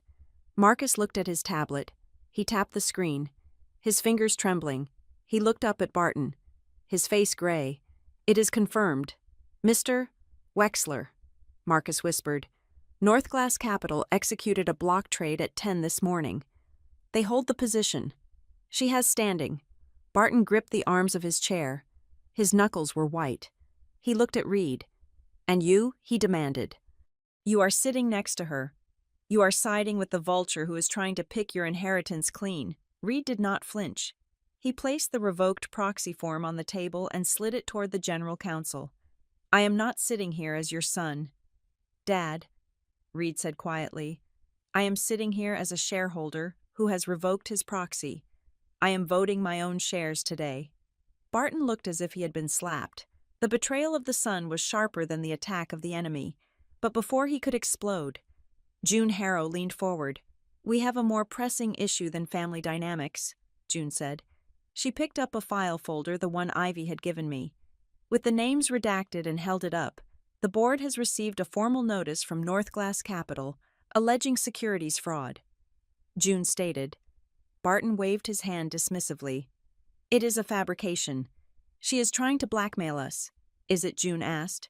She opened the folder and took out a sheet of paper. "This is an email dated 3 months ago. It directs the finance department to recognize revenue from WD Logistics for energy credits that were never transferred. It explicitly states, and I quote, 'Make the numbers work or find a new job.'" June looked directly at Barton. "The email was sent from your private account." "Barton." The air in the room grew heavy. The other board members were leaning in, their eyes wide. This wasn't mismanagement. This was a felony. Barton stood up. He was a large man, and he used his size to intimidate. "This is a witch hunt," he shouted, pointing a shaking finger at me. "She stole internal documents. That is corporate espionage. I will have you arrested." I didn't blink. The documents were provided by a whistleblower under the protection of federal law. I lied smoothly. Ivy wasn't officially protected yet, but he didn't know that, and the content of the documents has been verified by cross-referencing your public filings. You are booking fake revenue to hide a liquidity crisis. Barton turned to the other board members. "Are you going to listen to this? I built this company. I took it from a regional utility to a national empire. You all got rich because of me. And now you are going to let this outsider dictate terms because she stole some emails." He looked at Reed again, his eyes pleading for loyalty. Reed. Tell them, Barton commanded. Tell them this is a lie. You know how we operate. You know I would never jeopardize the company. Reed looked at his father. For a moment, the room hung on his answer. I cannot do that, Reed said. Barton's face contorted. Why? Because she has you on a leash. You are going to betray your own blood for a woman who just wants to humiliate us. Reed stood up slowly. He looked at me, then back at his father. I am not betraying you because of her, Reed said. His voice was not loud, but it carried the weight of a lifetime of silence ending. I am betraying you because you treat people like trash. You treated her like trash at dinner. You treat your employees like trash. And you treated me like an asset you could depreciate. Reed pointed at the file in June's hand. I was there, Reed said. I heard you give the order. I heard you tell the CFO to cook the books. I didn't say anything then because I was a coward. But I am saying it now. It is true. The admission hit the room like a physical blow, a direct witness, a family member. There was no coming back from that. The general counsel cleared his throat. It sounded like a gunshot in the quiet room. Mr. Wexler, he said, his voice shaking, under the corporate bylaws, and given the credible allegation of criminal misconduct, the board is required to initiate an immediate independent investigation, and June Harrow added, we must discuss the suspension of executive powers pending the outcome of that investigation. Barton looked around the table. He saw the faces of men and women he had bullied for years. He saw them looking away, checking their notes, refusing to meet his eyes. He realized, perhaps for the first time in his life, that he had lost the room. He sat down heavily. The fight seemed to drain out of him, replaced by a desperate, cunning calculation. He turned to me, his face smoothed out. He forced a smile that looked like a rictus of pain. Okay, he said. He spread his hands on the table. Okay, you made your point. Emma, he chuckled, a dry, humorless sound. I underestimated you. I admit it. You have teeth. I like that. We need that kind of fire in this family. He leaned forward, ignoring the rest of the board. Look, let us stop this theater. You want the deal? You have the deal. We will reinstate the Halcyon partnership. I will give you better terms. I will give you a seat on the board right now. We can fire the CFO and blame it on him. Reed can have his little rebellion. And then we bring him back as vice chairman. He looked at me with what he thought was benevolence. I accept you. Emma, you proved you are strong enough to be a Wexler. Welcome to the family. Let us shake hands and make some money. It was breathtaking. Even now, with the noose around his neck, he thought he was the one granting favors. He thought I had done all of this just to get his approval. He thought I wanted to be him. I looked at him. I looked at the gold cufflinks, the expensive suit, the desperate eyes of a man who thought everything had a price. I am not looking for a father. Barton, I said, the smile faltered on his face, and I am not looking for a seat at your table. I continued. I bought the debt because I intend to foreclose on the table. I turned to June Harrow. North Glass Capital formally requests a vote on the suspension of the CEO. I said, if the board refuses to act in the face of this evidence, we will file an emergency injunction with the Delaware Court of Chancery this afternoon and pierce the corporate veil to hold each director personally liable for the subsequent losses. The board members stiffened. Personal liability, the magic words. June Harrow looked around the table. I moved to suspend Barton Wexler from all executive duties, effective immediately, pending the results of an external audit, she said. Seconded, said a man at the far end of the table, the representative from the Teachers' Pension Fund. All in favor. June asked, one by one. The hands went up. The general counsel, the pension fund rep, the quiet woman from the tech sector, even the old guard, seeing the ship sinking, raised their hands. Reed raised his hand last. He didn't look at his father. He looked at the table. Barton watched the hands go up. He looked like a man watching his own funeral. He didn't scream. He didn't shout. He just stared at the table, his mouth opening and closing silently. The motion carries. June said, Barton, Please surrender your company phone and access badge. Security will escort you to the garage. Barton stood up. He looked smaller than he had 10 minutes ago. He looked at me one last time. There was no anger left in his eyes, only shock. "You are ruining a legacy," he whispered. I shook my head. "No, Barton. I am calling in the loan." He walked to the door. The security guards, men he had paid for years, stepped aside to let him pass, then fell in step behind him. He wasn't the king anymore. He was a liability being escorted off the premises. As the door closed behind him, the room exhaled. But the silence didn't last. The general counsel's phone buzzed, then June's tablet lit up. "The news is out," Marcus said, looking at his screen. "Bloomberg just ran the alert. Wexler Dominion, CEO, suspended amid fraud probe." "What is the stock doing?" June asked. "It is in free fall," Marcus said, "down 40% in 10 minutes. Trading has been halted by the exchange." June looked at me. "This is a disaster. The banks will accelerate the loans by close of business. We will be insolvent by tomorrow morning." I stood up and picked up my briefcase. "That is exactly what I'm counting on," I said. The board looked at me in confusion. "Why?" June asked. "You hold the debt. If we go bankrupt, you lose $80 million. I smiled. "I am not here to liquidate you." "June, I am here to rescue you. But I can't rescue a company that Barton controls. Now that he is gone, and now that the stock is worthless, we can talk about the real deal." I walked to the door, stopping next to Reed. "I am going to let the market panic for exactly 24 hours. I said, "I want every weak hand to sell. I want the price to hit rock bottom." And then Reed asked, "And then Northglass Capital will make an offer to convert our debt into equity." I said, "We will take control of the company, not through a merger, but through a restructuring." I looked back at the board members, who were staring at me with a mix of fear and hope. "Get your audit committee started," I told them, "and tell the banks to call me. I am the only person in this city with enough cash to keep the lights on." I walked out of the boardroom, Reed at my side. "We did it," Reed whispered as we reached the elevator. "He is gone. He is gone." I agreed. "But the body is still warm. Now we have to buy the coffin." The elevator descended. The numbers on the display counted down.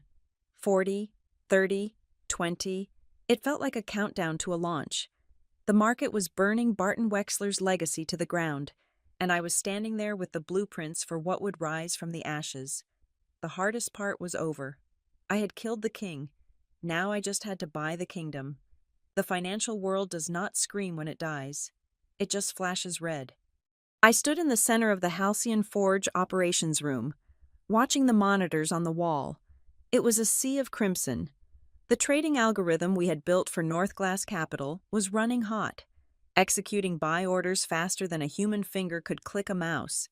The news of Barton Wexler's suspension and the fraud investigation had hit the wire services at exactly 2:15 in the afternoon. By 2:30, the market had decided that Wexler Dominion was radioactive. The stock, which had opened the week at $12, was now trading at $3.50. But I wasn't looking at the stock. Equity was vanity. I was looking at the debt. The bonds were in free fall. The institutional investors, the pension funds, the university endowments, the insurance companies were dumping them.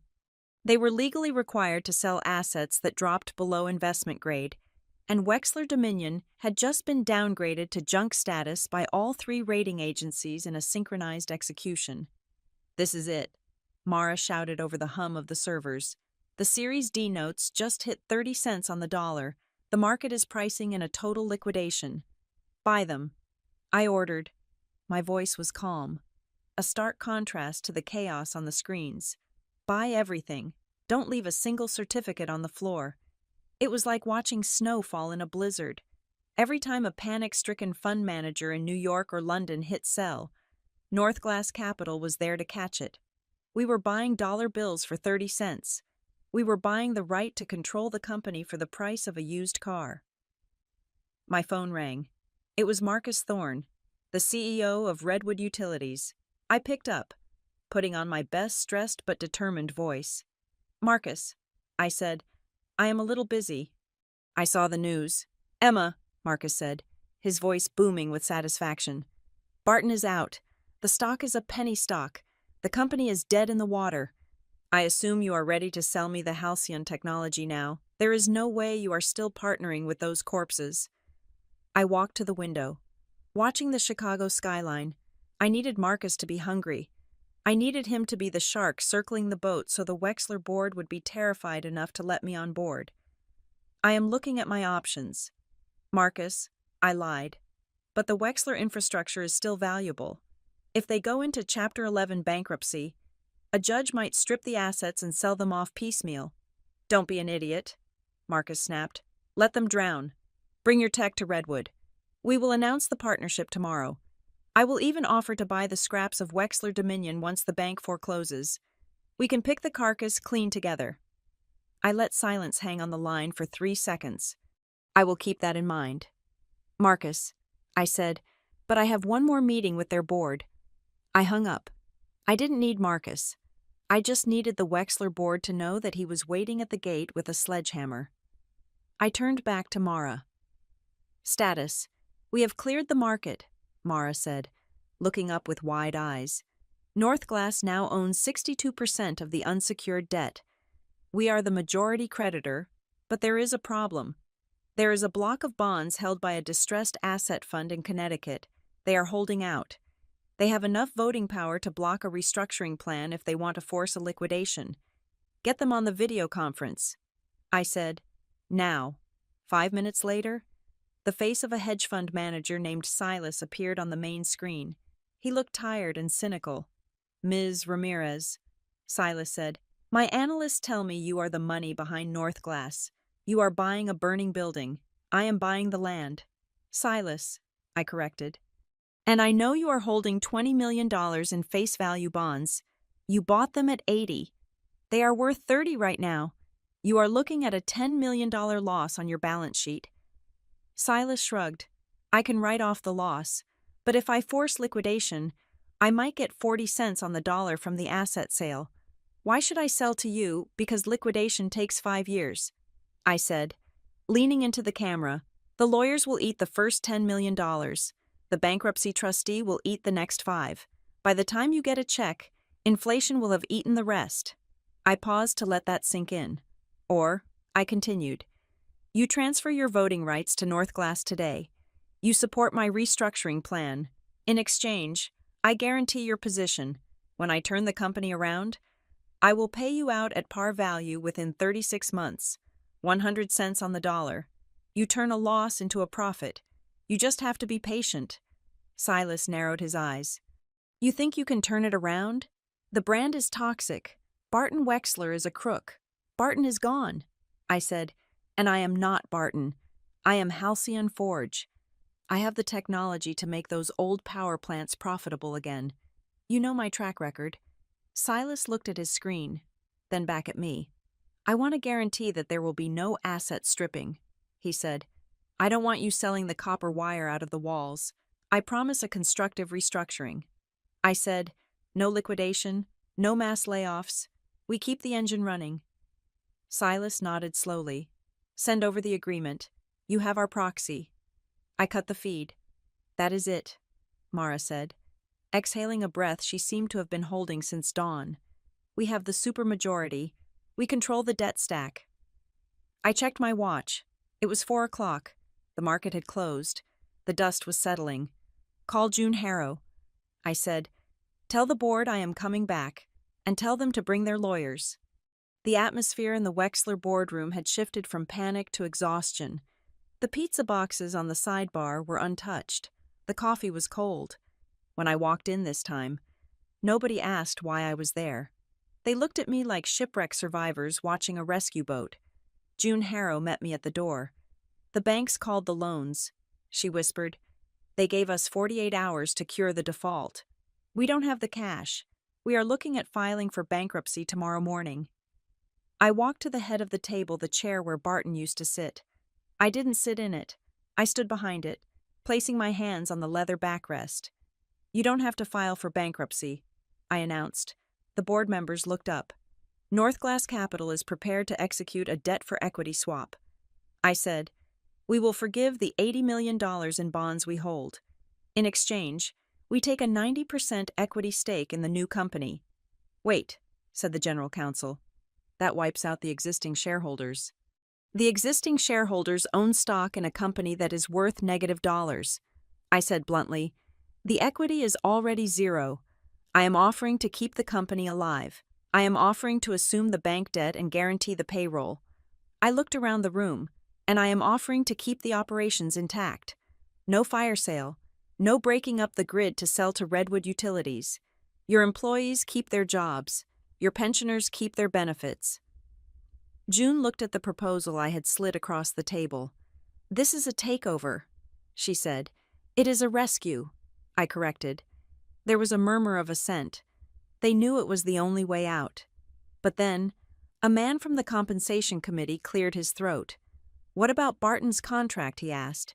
He has a golden parachute clause. If he is terminated, even for cause, he is owed a consulting fee of $3 million a year for 10 years.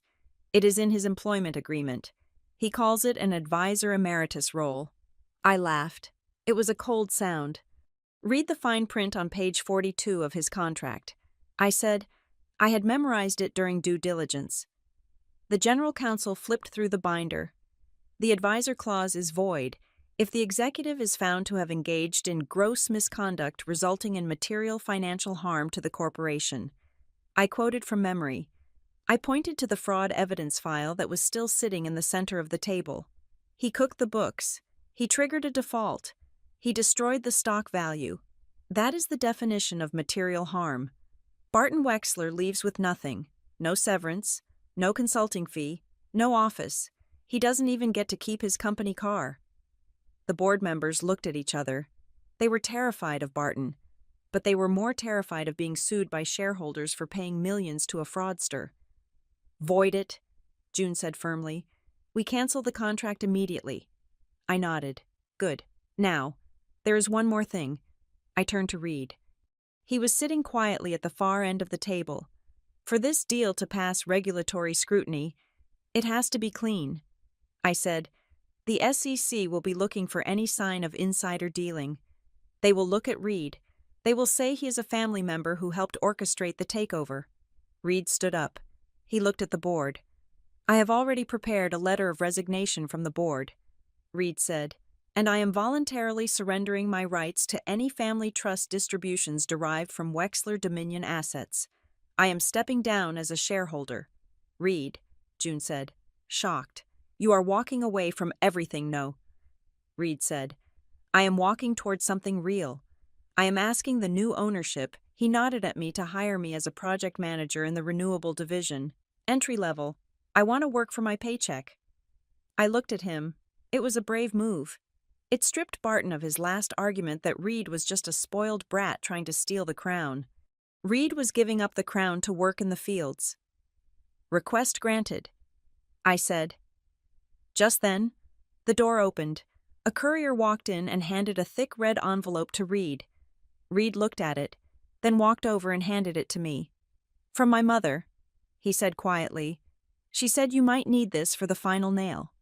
I opened the envelope. Inside were copies of credit card statements and flight logs. I scanned them quickly. It was worse than I thought. Barton hadn't just inflated revenue. He had been using the company treasury as his personal piggy bank. There were charges for a private jet to the Maldives listed as site inspection. There was a purchase of a $2 million vintage car listed as marketing machinery. There were invoices for renovations on the Lake Forest estate billed as headquarters maintenance. I held up the papers. If Barton tries to fight the contract voiding, I said to the board, show him this. This isn't just breach of contract.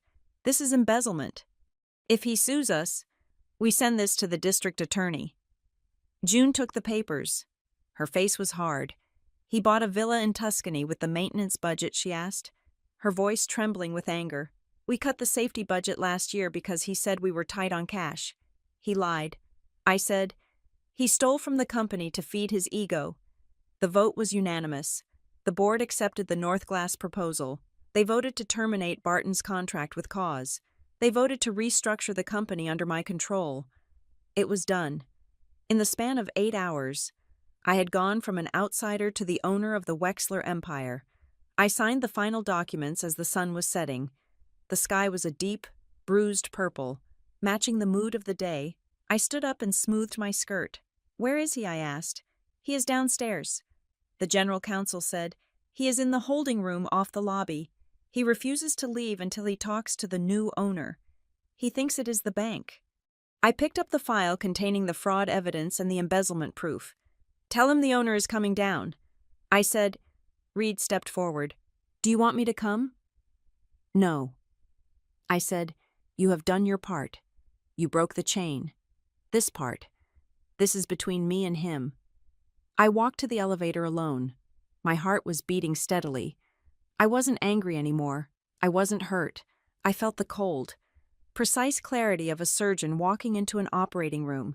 Barton Wexler had spent his life thinking people were commodities. He thought money was the only language that mattered.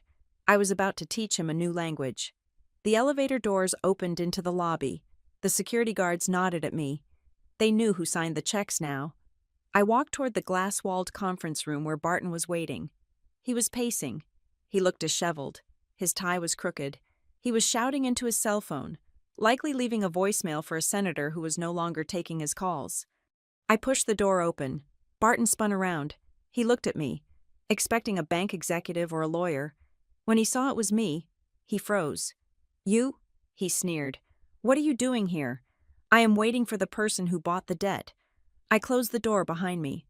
The latch clicked with a finality that echoed in the empty room. "Sit down, Barton," I said. He laughed. "You don't give orders here. Girl, this is my building." I walked to the head of the table and placed the file down. "Not anymore," I said. I looked him in the eye. "I am North Glass Capital. I am the bank. I am the board. And as of 5 minutes ago, I am the owner of this building and everything in it." Barton's face went slack. The realization hit him like a physical blow. The shell company, the debt, the trap. "No," he whispered. "That is impossible." I sat down. "I told you at dinner that I wasn't looking for a seat at your table," I said softly. I leaned forward. "I bought the table, Barton. And now, I am firing you from it." The confrontation in the lobby of his former headquarters had been the shock. Today was the surgery. I had ordered Barton Wexler to report to the Halcyon Forge offices at 9 o'clock in the morning. I did not send a car for him. I did not offer him a private entrance. He had to walk through the main glass doors, sign in at the security desk like a visitor, and wear a plastic badge that clipped to his lapel. I let him wait. I placed him in Conference Room A, a space we affectionately called the fishbowl. It was a glass-walled cube jutting out from the side of the building, suspended over the street, flooded with unforgiving morning sunlight. There was nowhere to hide in that room. The temperature was perfectly regulated, yet when I watched him from the monitors in my office, Barton was sweating. He sat there for 45 minutes. He checked his watch. He paced. He tried to intimidate the junior associate who brought him water, but the young man just smiled politely and left. Barton was experiencing the singular agony of irrelevance. For decades, he had made people wait hours for him as a power play. He used time as a weapon to remind you that his minutes were worth more than your life. Now, his time was worthless. At 9:45, I walked in. I was alone. I carried a single thin folder. I did not apologize for the delay. I sat at the head of the glass table and gestured for him to sit opposite me. The sun was hitting him directly in the face, forcing him to squint. "You kept me waiting," Barton snapped, his voice hoarse. He looked like a man who hadn't slept since the board voted him out. His suit was expensive, but it hung on him loosely, as if he had shrunk in the wash. I opened the folder. "I was busy saving your company." "Barton," I said calmly, "while you were pacing in here, I was on a conference call with the syndicate of banks, convincing them not to liquidate the assets you spent 40 years accumulating." Barton leaned forward, trying to summon the ghost of his old authority. "This is a hostile takeover," he hissed. "You manipulated the debt. You stole confidential documents. My lawyers are drafting a lawsuit right now. We will tie you up in court for 10 years. You will never see a dime of return on your investment." I looked at him. It was pitiful. He was bringing a knife to a drone strike. "Your lawyers are not drafting anything." "Barton," I said, "because you cannot pay them. The corporate accounts are frozen. The board has suspended your spending authority. Unless you plan to pay them out of your personal checking account, which I suspect is lighter than usual given your recent real estate purchases in Tuscany, you have no legal representation." Barton flinched. The mention of Tuscany hit the mark. "Here is the reality," I continued, keeping my voice level. "You have two options." I held up one finger. Option 1. Northglass Capital executes the debt-for-equity swap immediately. We inject $50 million of liquidity to make payroll this Friday. We restructure the loans. The company survives, the brand survives, and the employees keep their jobs. I held up a second finger. Option 2. You refuse to sign the resignation. The banks declare a hard default at noon today. They seize the collateral. They sell the turbines for scrap. The company ceases to exist by Monday. 5,000 people lose their jobs. And you go down in history not as a titan of industry, but as the man who drove his family legacy off a cliff because his ego couldn't handle losing to a woman. Barton slammed his hand on the table. The glass didn't rattle. It was reinforced. Unlike his composure. "You don't care about the employees," he shouted. "Don't pretend you are a saint. Emma, you are a predator. You are going to gut the workforce to pay back your bonds. You are going to fire thousands of people just to prove a point to me." I pulled a sheet of paper from the folder and slid it across the glass. "Read it," I said. Barton squinted at the document. It was a spreadsheet. "This is the restructuring plan I submitted to the bank." I explained. "Look at line 4. Workforce reduction 0. Barton frowned. Confused. "Then how do you balance the books? You can't service the debt without cutting costs." "Keep reading." I said. "Look at line 10. His eyes scanned down the page. His face turned a pale shade of gray. "Divestment of non-core assets," he read aloud. "Sale of corporate aviation fleet. Sale of Lake Forest guest estate. Cancellation of executive retention packages. Elimination of executive dining and club memberships." He looked up at me, horror dawning in his eyes. "You are cutting the perks." I said, "I found $12 million a year in vanity spending. Barton, private jets, country clubs, the villa, the fleet of luxury cars for the vice presidents. I am not firing the engineers who keep the lights on. I am firing the lifestyle you felt entitled to." "You can't do that," he whispered. "The aviation fleet is essential for executive travel. It is essential for your ego." I corrected. "The new management team will fly commercial. That alone saves $3 million a year. That pays for the health insurance of 400 families." I leaned back. "I am placing the burden exactly where it belongs. Barton, on the people who broke the company, not the people who built it." Barton slumped in his chair. He had tried to play the moral high ground, claiming I would hurt the little people. I had just proved that he was the parasite eating them alive. "Fine," he said, his voice trembling. "You want the company? Take it, but I want my exit package." He straightened his tie, trying to salvage a shred of victory. "My contract states that if I leave, I am owed a severance of $30 million, plus a consulting retainer. You want me to go quietly, you want me to sign your papers, then cut the check, pay me to leave, and I will disappear." I stared at him. It was almost impressive how delusional he was. He truly believed he could set the building on fire and then charge a fee for leaving the scene. I reached into the folder again. I pulled out the final document. It was a copy of his employment agreement, with red ink circling a specific paragraph. "I am not paying you $30 million. Barton, I am not paying you 30 cents, what he sputtered. "It is in the contract. It is ironclad." I pointed to the red circle. "Clause 17, Section B." I recited, "All severance and post-employment benefits are forfeited in the event of termination for cause, specifically including acts of fraud, embezzlement, or gross negligence." Barton froze. "The board didn't just suspend you." "Barton," I said, They voted this morning to terminate you for cause. We have the invoices. We have the flight logs. We have the proof that you used company funds to renovate your private home. That is embezzlement. That voids your golden parachute." I leaned closer, my voice dropping to a whisper that was louder than a scream in the silent room. "You are leaving with nothing. No money, no consulting gig, no honorary title. You are walking out of here with the clothes on your back and a reputation that is currently being shredded on CNBC." Barton's mouth opened and closed. He looked like a fish on a dock. The money was his shield. Without it, he was just an old man with a bad temper. He started to shake.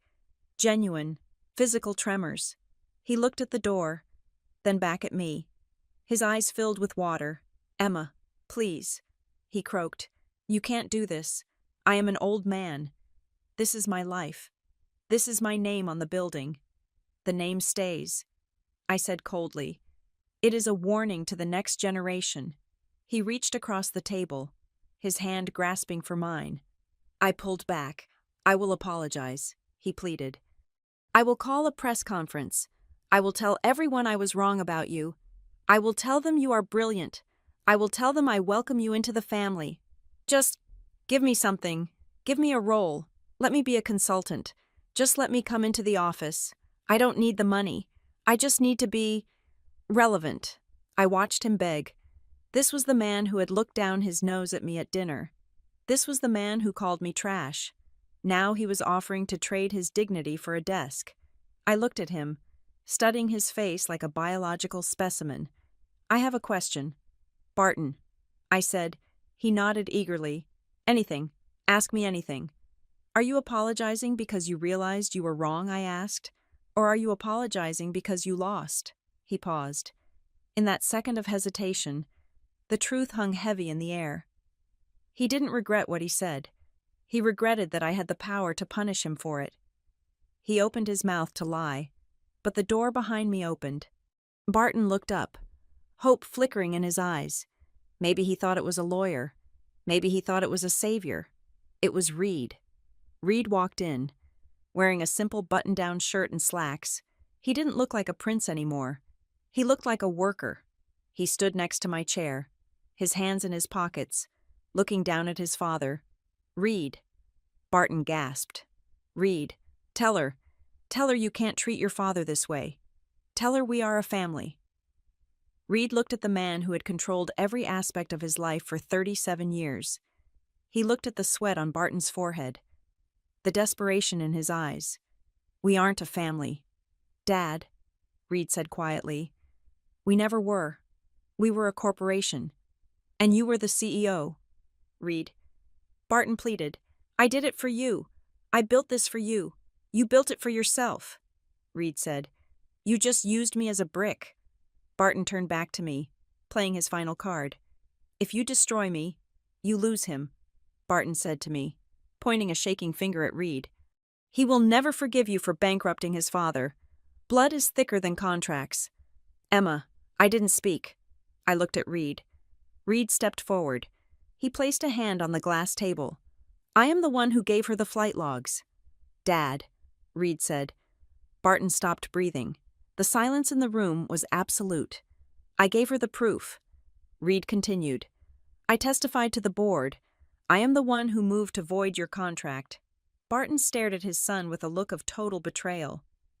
You stabbed me in the back." Reed shook his head. "No, I just stopped letting you hold the knife." Reed looked at me. He nodded. He was done. He had said what he needed to say. He turned and walked out of the room, not looking back at the man who was crumbling in the chair. I turned back to Barton. He was broken. The fight was gone. He wasn't looking at me anymore. He was staring at the empty chair where his son had stood. I slid the resignation letter toward him. I placed a pen on top of it. "Here are the terms," I said. He didn't look at the paper. He just stared at the table. "You resign effective immediately," I listed. "You waive all claims to severance. You agree to a lifetime ban from the premises of Wexler Dominion and Halcyon Forge. You agree to a permanent non-disparagement clause. If you ever speak my name or Reed's name, or the company's name in public again, I will release the full fraud file to the district attorney, and you will spend your final years in a federal prison cell. Barton looked up. His eyes were dead. And if I sign, he whispered. If you sign, I said, I seal the file. You don't go to jail. You get to retire to Tuscany, assuming you can still afford the property taxes after the IRS audits you. You get to keep your freedom, but you lose the kingdom. He picked up the pen. His hand was shaking so badly the tip tapped against the glass table like a nervous tick. He looked around the bright, sun-drenched room. He looked at the city outside, the city he used to think he owned. I was Barton Wexler, he murmured. Was, I said. He touched the pen to the paper. He hesitated for one last second, perhaps hoping for a meteor to strike the building, for some divine intervention to save him from the consequences of his own arrogance. Nothing happened. The sun just kept shining. He signed. It was a scrawl, a jagged, broken signature that looked nothing like the bold autograph on the annual reports. He pushed the paper away as if it burned him. I stood up. I picked up the document and checked the signature. It was valid. Get out, I said. Barton stood up slowly. He used the table to support himself. He looked old. Suddenly, incredibly old. He walked toward the door. He stopped with his hand on the handle. He didn't turn around. You are cruel, he whispered. I looked at his back. I am practical. Barton, you called me trash. I am just taking out the garbage. He opened the door and stepped out. I watched him walk down the hallway. He didn't have a security detail. He didn't have an entourage. He was just a lonely man in a suit that no longer fit him. Walking toward the elevator that would take him down to the street level, where he would have to hail a taxi like everyone else, I looked down at the paper in my hand. It was just a piece of paper, but it weighed 1,000 pounds. The intercom on the table buzzed. It was Mara. Emma. Did he sign? Yes. I said. He signed. The transfer of control is complete then. Mara said. We own it? I looked out at the city. The skyline glittered in the sun. We own it. I confirmed. What do you want to do now? Mara asked. I took a deep breath. The air in the room felt cleaner, lighter. Call the operations team. I said, tell them to start printing the new badges, and tell the receptionist to remove his portrait from the lobby. I don't want to see his face when I walk in tomorrow. I closed the folder. And Mara, yes. Order lunch for the whole office, not for the executives, for everyone, the engineers, the janitors, the support staff. Tell them it is on the new management. I walked out of the glass room. The sun was bright, but it didn't blind me. It illuminated everything. The war was over. The cleanup was about to begin. The press release hit the wire services at exactly 8 o'clock on Friday morning. It was a standard corporate announcement, dry and legalistic, but it landed like a meteor in the center of the financial district. North Glass Capital acquires controlling interest in Wexler Dominion. Debt restructuring agreement finalized. Executive leadership transition effective immediately. The business world expected a faceless hedge fund manager or a private equity shark to step out from behind the curtain. They expected a liquidator. They expected a butcher. When my name was revealed as the sole managing partner of North Glass Capital, the shockwave was palpable. The headlines shifted from financial analysis to pure, unadulterated gossip. Tech founder Emma Ramirez buys the company that rejected her, the woman who bought her in-laws. It was the kind of story that producers in Hollywood would reject for being too perfect. Yet here it was, scrolling across the tickers in Times Square. I did not give interviews. I did not go on morning talk shows to gloat. I had work to do. I walked into the headquarters of the newly reorganized Dominion Energy at 9 o'clock. The portrait of Barton Wexler that had hung in the lobby for 30 years was gone. In its place was a simple, clean wall of brushed steel with the company's new mission statement, Power for the Future. The atmosphere in the building was not one of fear. It was one of confused relief. For years, these employees had walked on eggshells, terrified that a wrong look or a bad quarter would lead to a public dressing down by the CEO. Today, they looked around, realizing the tyrant was gone, but unsure of the new monarch. I called an all-hands meeting in the main atrium. 5,000 people gathered. They stood on the balconies, filled the floor, and watched via video link from the remote plants. I stood on the small stage where Barton used to hold his rallies. He would stand here and scream about loyalty and blood and sacrifice. I adjusted the microphone. I did not raise my voice. "Good morning," I said. "My name is Emma Ramirez." The silence was absolute. "I know you are worried," I continued. "I know you have read the headlines.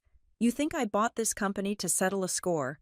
You think this is a personal vendetta and that you are just collateral damage." I looked out at the sea of faces. I saw the engineers in their safety vests. I saw the administrative assistants holding their notebooks. I saw the people who actually did the work while Barton was flying his private jet to Tuscany. "You are wrong," I said. "I did not buy this company because of a dinner. I bought it because I looked at the books. I saw a company that generates $3 billion in revenue, but was bleeding cash because of mismanagement at the very top. I saw a company where the people on the floor were working double shifts, while the people in the C-suite were renovating their vacation homes." A ripple of murmurs went through the crowd. They knew. They had always known. But no one had ever said it out loud. "Barton Wexler is a symbol of a toxic past," I said, my voice hardening. "He believed that fear was a management style. He believed that employees were disposable assets. That ends today." I picked up a stack of papers from the podium. "This is the new operating charter," I announced, "effective immediately. We are implementing a salary freeze for all executive positions and a 10% raise for all operational staff to match inflation. We are selling the corporate jets. We are selling the guest estates. We are liquidating the luxury car fleet. Every dollar we save from cutting the fat at the top goes back into the machinery and the people who run it." I paused. "And one more thing. We are establishing an anonymous, third-party whistleblower hotline. If any manager, director, or executive tries to intimidate you, coerce you, or force you to falsify data, you report it, and they will be fired. The culture of silence is over." For a second, there was no sound. Then, one person started clapping.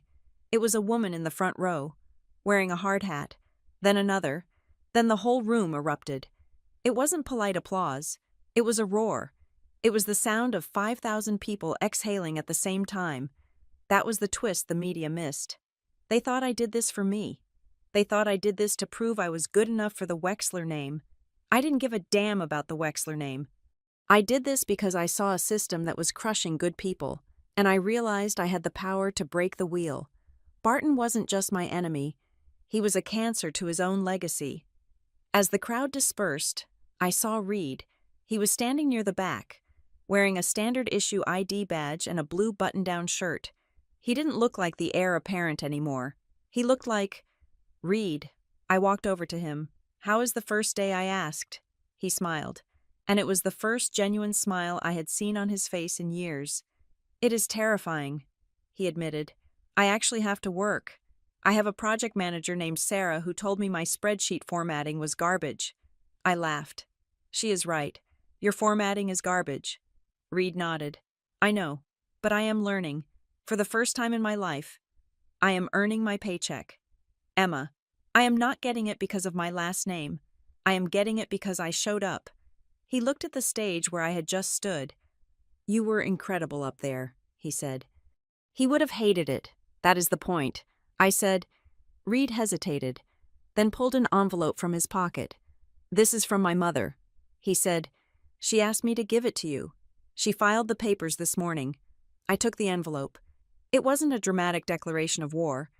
Celeste Wexler had filed for a legal separation. She wasn't asking for half the fortune. She wasn't asking for a public battle. She was asking for a small apartment in the city, and her maiden name back. She told me she woke up this morning and made her own coffee. Reed said softly, "She said it was the best cup of coffee she had ever tasted, because she didn't have to worry if he would criticize the temperature." I looked at the envelope. Celeste had spent 40 years in a golden cage. I had just unlocked the door, but she was the one who had to step out. "Tell her I said congratulations." I said, "I will." Reed said. He checked his watch. "I have to go. Sarah is going to yell at me if I'm late for the site inspection. He turned and walked away, blending into the crowd of employees. He wasn't a prince anymore. He was just a guy trying to do a good job, and he had never looked taller. The final act of the drama played out 3 days later. In the lobby, I had reclaimed. I was coming back from a lunch meeting with the bank syndicate, who were thrilled with the restructuring plan, when I saw a commotion near the security turnstiles. It was Barton. He was wearing a suit, but it looked slept in. He was arguing with the head of security, a man named Mike, who used to open Barton's car door every morning for 10 years. "Do you know who I am?" Barton was shouting, his voice echoing off the marble. "I built this building. My name is on the deed." I stood by the elevators and watched. I didn't intervene. I wanted to see the system work. "I am sorry." "Mr. Wexler," Mike said, his voice calm and professional. "You are not on the authorized access list." "I need to get my personal effects," Barton yelled. "I left my fountain pen in the office. I have files." "Your personal effects were boxed and couriered to your residence on Friday." "Sir," Mike said, "we have the delivery receipt signed by your housekeeper." Barton grabbed the turnstile, trying to force his way through. "This is illegal. I am the chairman, former chairman." Mike corrected gently but firmly. "Please step back, sir, or I will have to call the police for trespassing." "Trespassing?" Barton gasped. "In my own house." "It is not your house anymore, sir. It is a place of business, and you are disrupting the workflow." Barton looked around.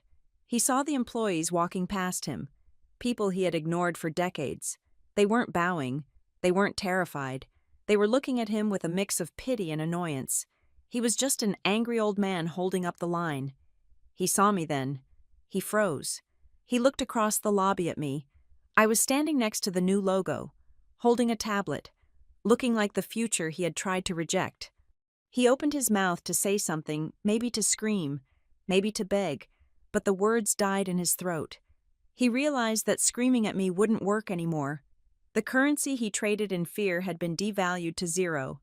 He let go of the turnstile. He straightened his jacket with a trembling hand. He tried to summon one last shred of dignity, but it was gone. He turned around and walked out the revolving doors. I watched him go. I didn't feel triumph. I didn't feel joy. I felt the satisfaction of a job well done. I had cleaned a stain out of a carpet. I pulled out my phone. I had one last piece of administrative business to attend to. I opened my email and drafted a message to his personal account. Subject: Closure Barton. You told me at dinner that you have rules about who sits at your table. You said you classify people to keep the standards high. I agree with you. Standards are important. That is why I implemented a new rule for the building today. Entry is based on contribution, not entitlement. You called me trash. Today. I cleaned up. Emma. I hit send. I turned and walked toward the elevator. The ride up to the 45th floor was smooth. When the doors opened, I walked into the boardroom. The table was still there. The view was still there. But the air was different. We had removed the heavy, dark curtains, letting the light flood in. We had replaced the stiff, high-backed leather chairs with modern, ergonomic ones. I walked to the head of the table. I ran my hand along the wood. It was just a table. It wasn't a throne. It wasn't an altar. It was a place where decisions were made. Mara Venn walked in, carrying a stack of files. "The audit committee is ready for the first review," she said, "and the stock is up 15% since the town hall meeting. The market likes the new direction." "Good," I said. "Let them in." I sat down. I didn't sit at the head of the table. I sat in the middle, right next to where the engineers would sit. I looked at the empty chair at the head of the table. It would stay empty. We didn't need a king. We needed a team. Barton Wexler had spent his life building walls to keep people like me out. He didn't realize that walls also keep you in. He had trapped himself in a prison of his own making, isolated by his own cruelty. I had simply knocked the walls down. He thought I belonged under the table, catching the crumbs he deigned to drop. So I bought the whole damn building and showed him the door. Thank you so much for listening to this story. I would love to know where you are tuning in from. So please drop your location in the comments below. Let's see how far this story has traveled. If you enjoyed seeing justice served, please subscribe to the channel Helena Revenge Stories. Hit that like button and smash the hype button to help this video get recommended to more people who need a little satisfaction in their day.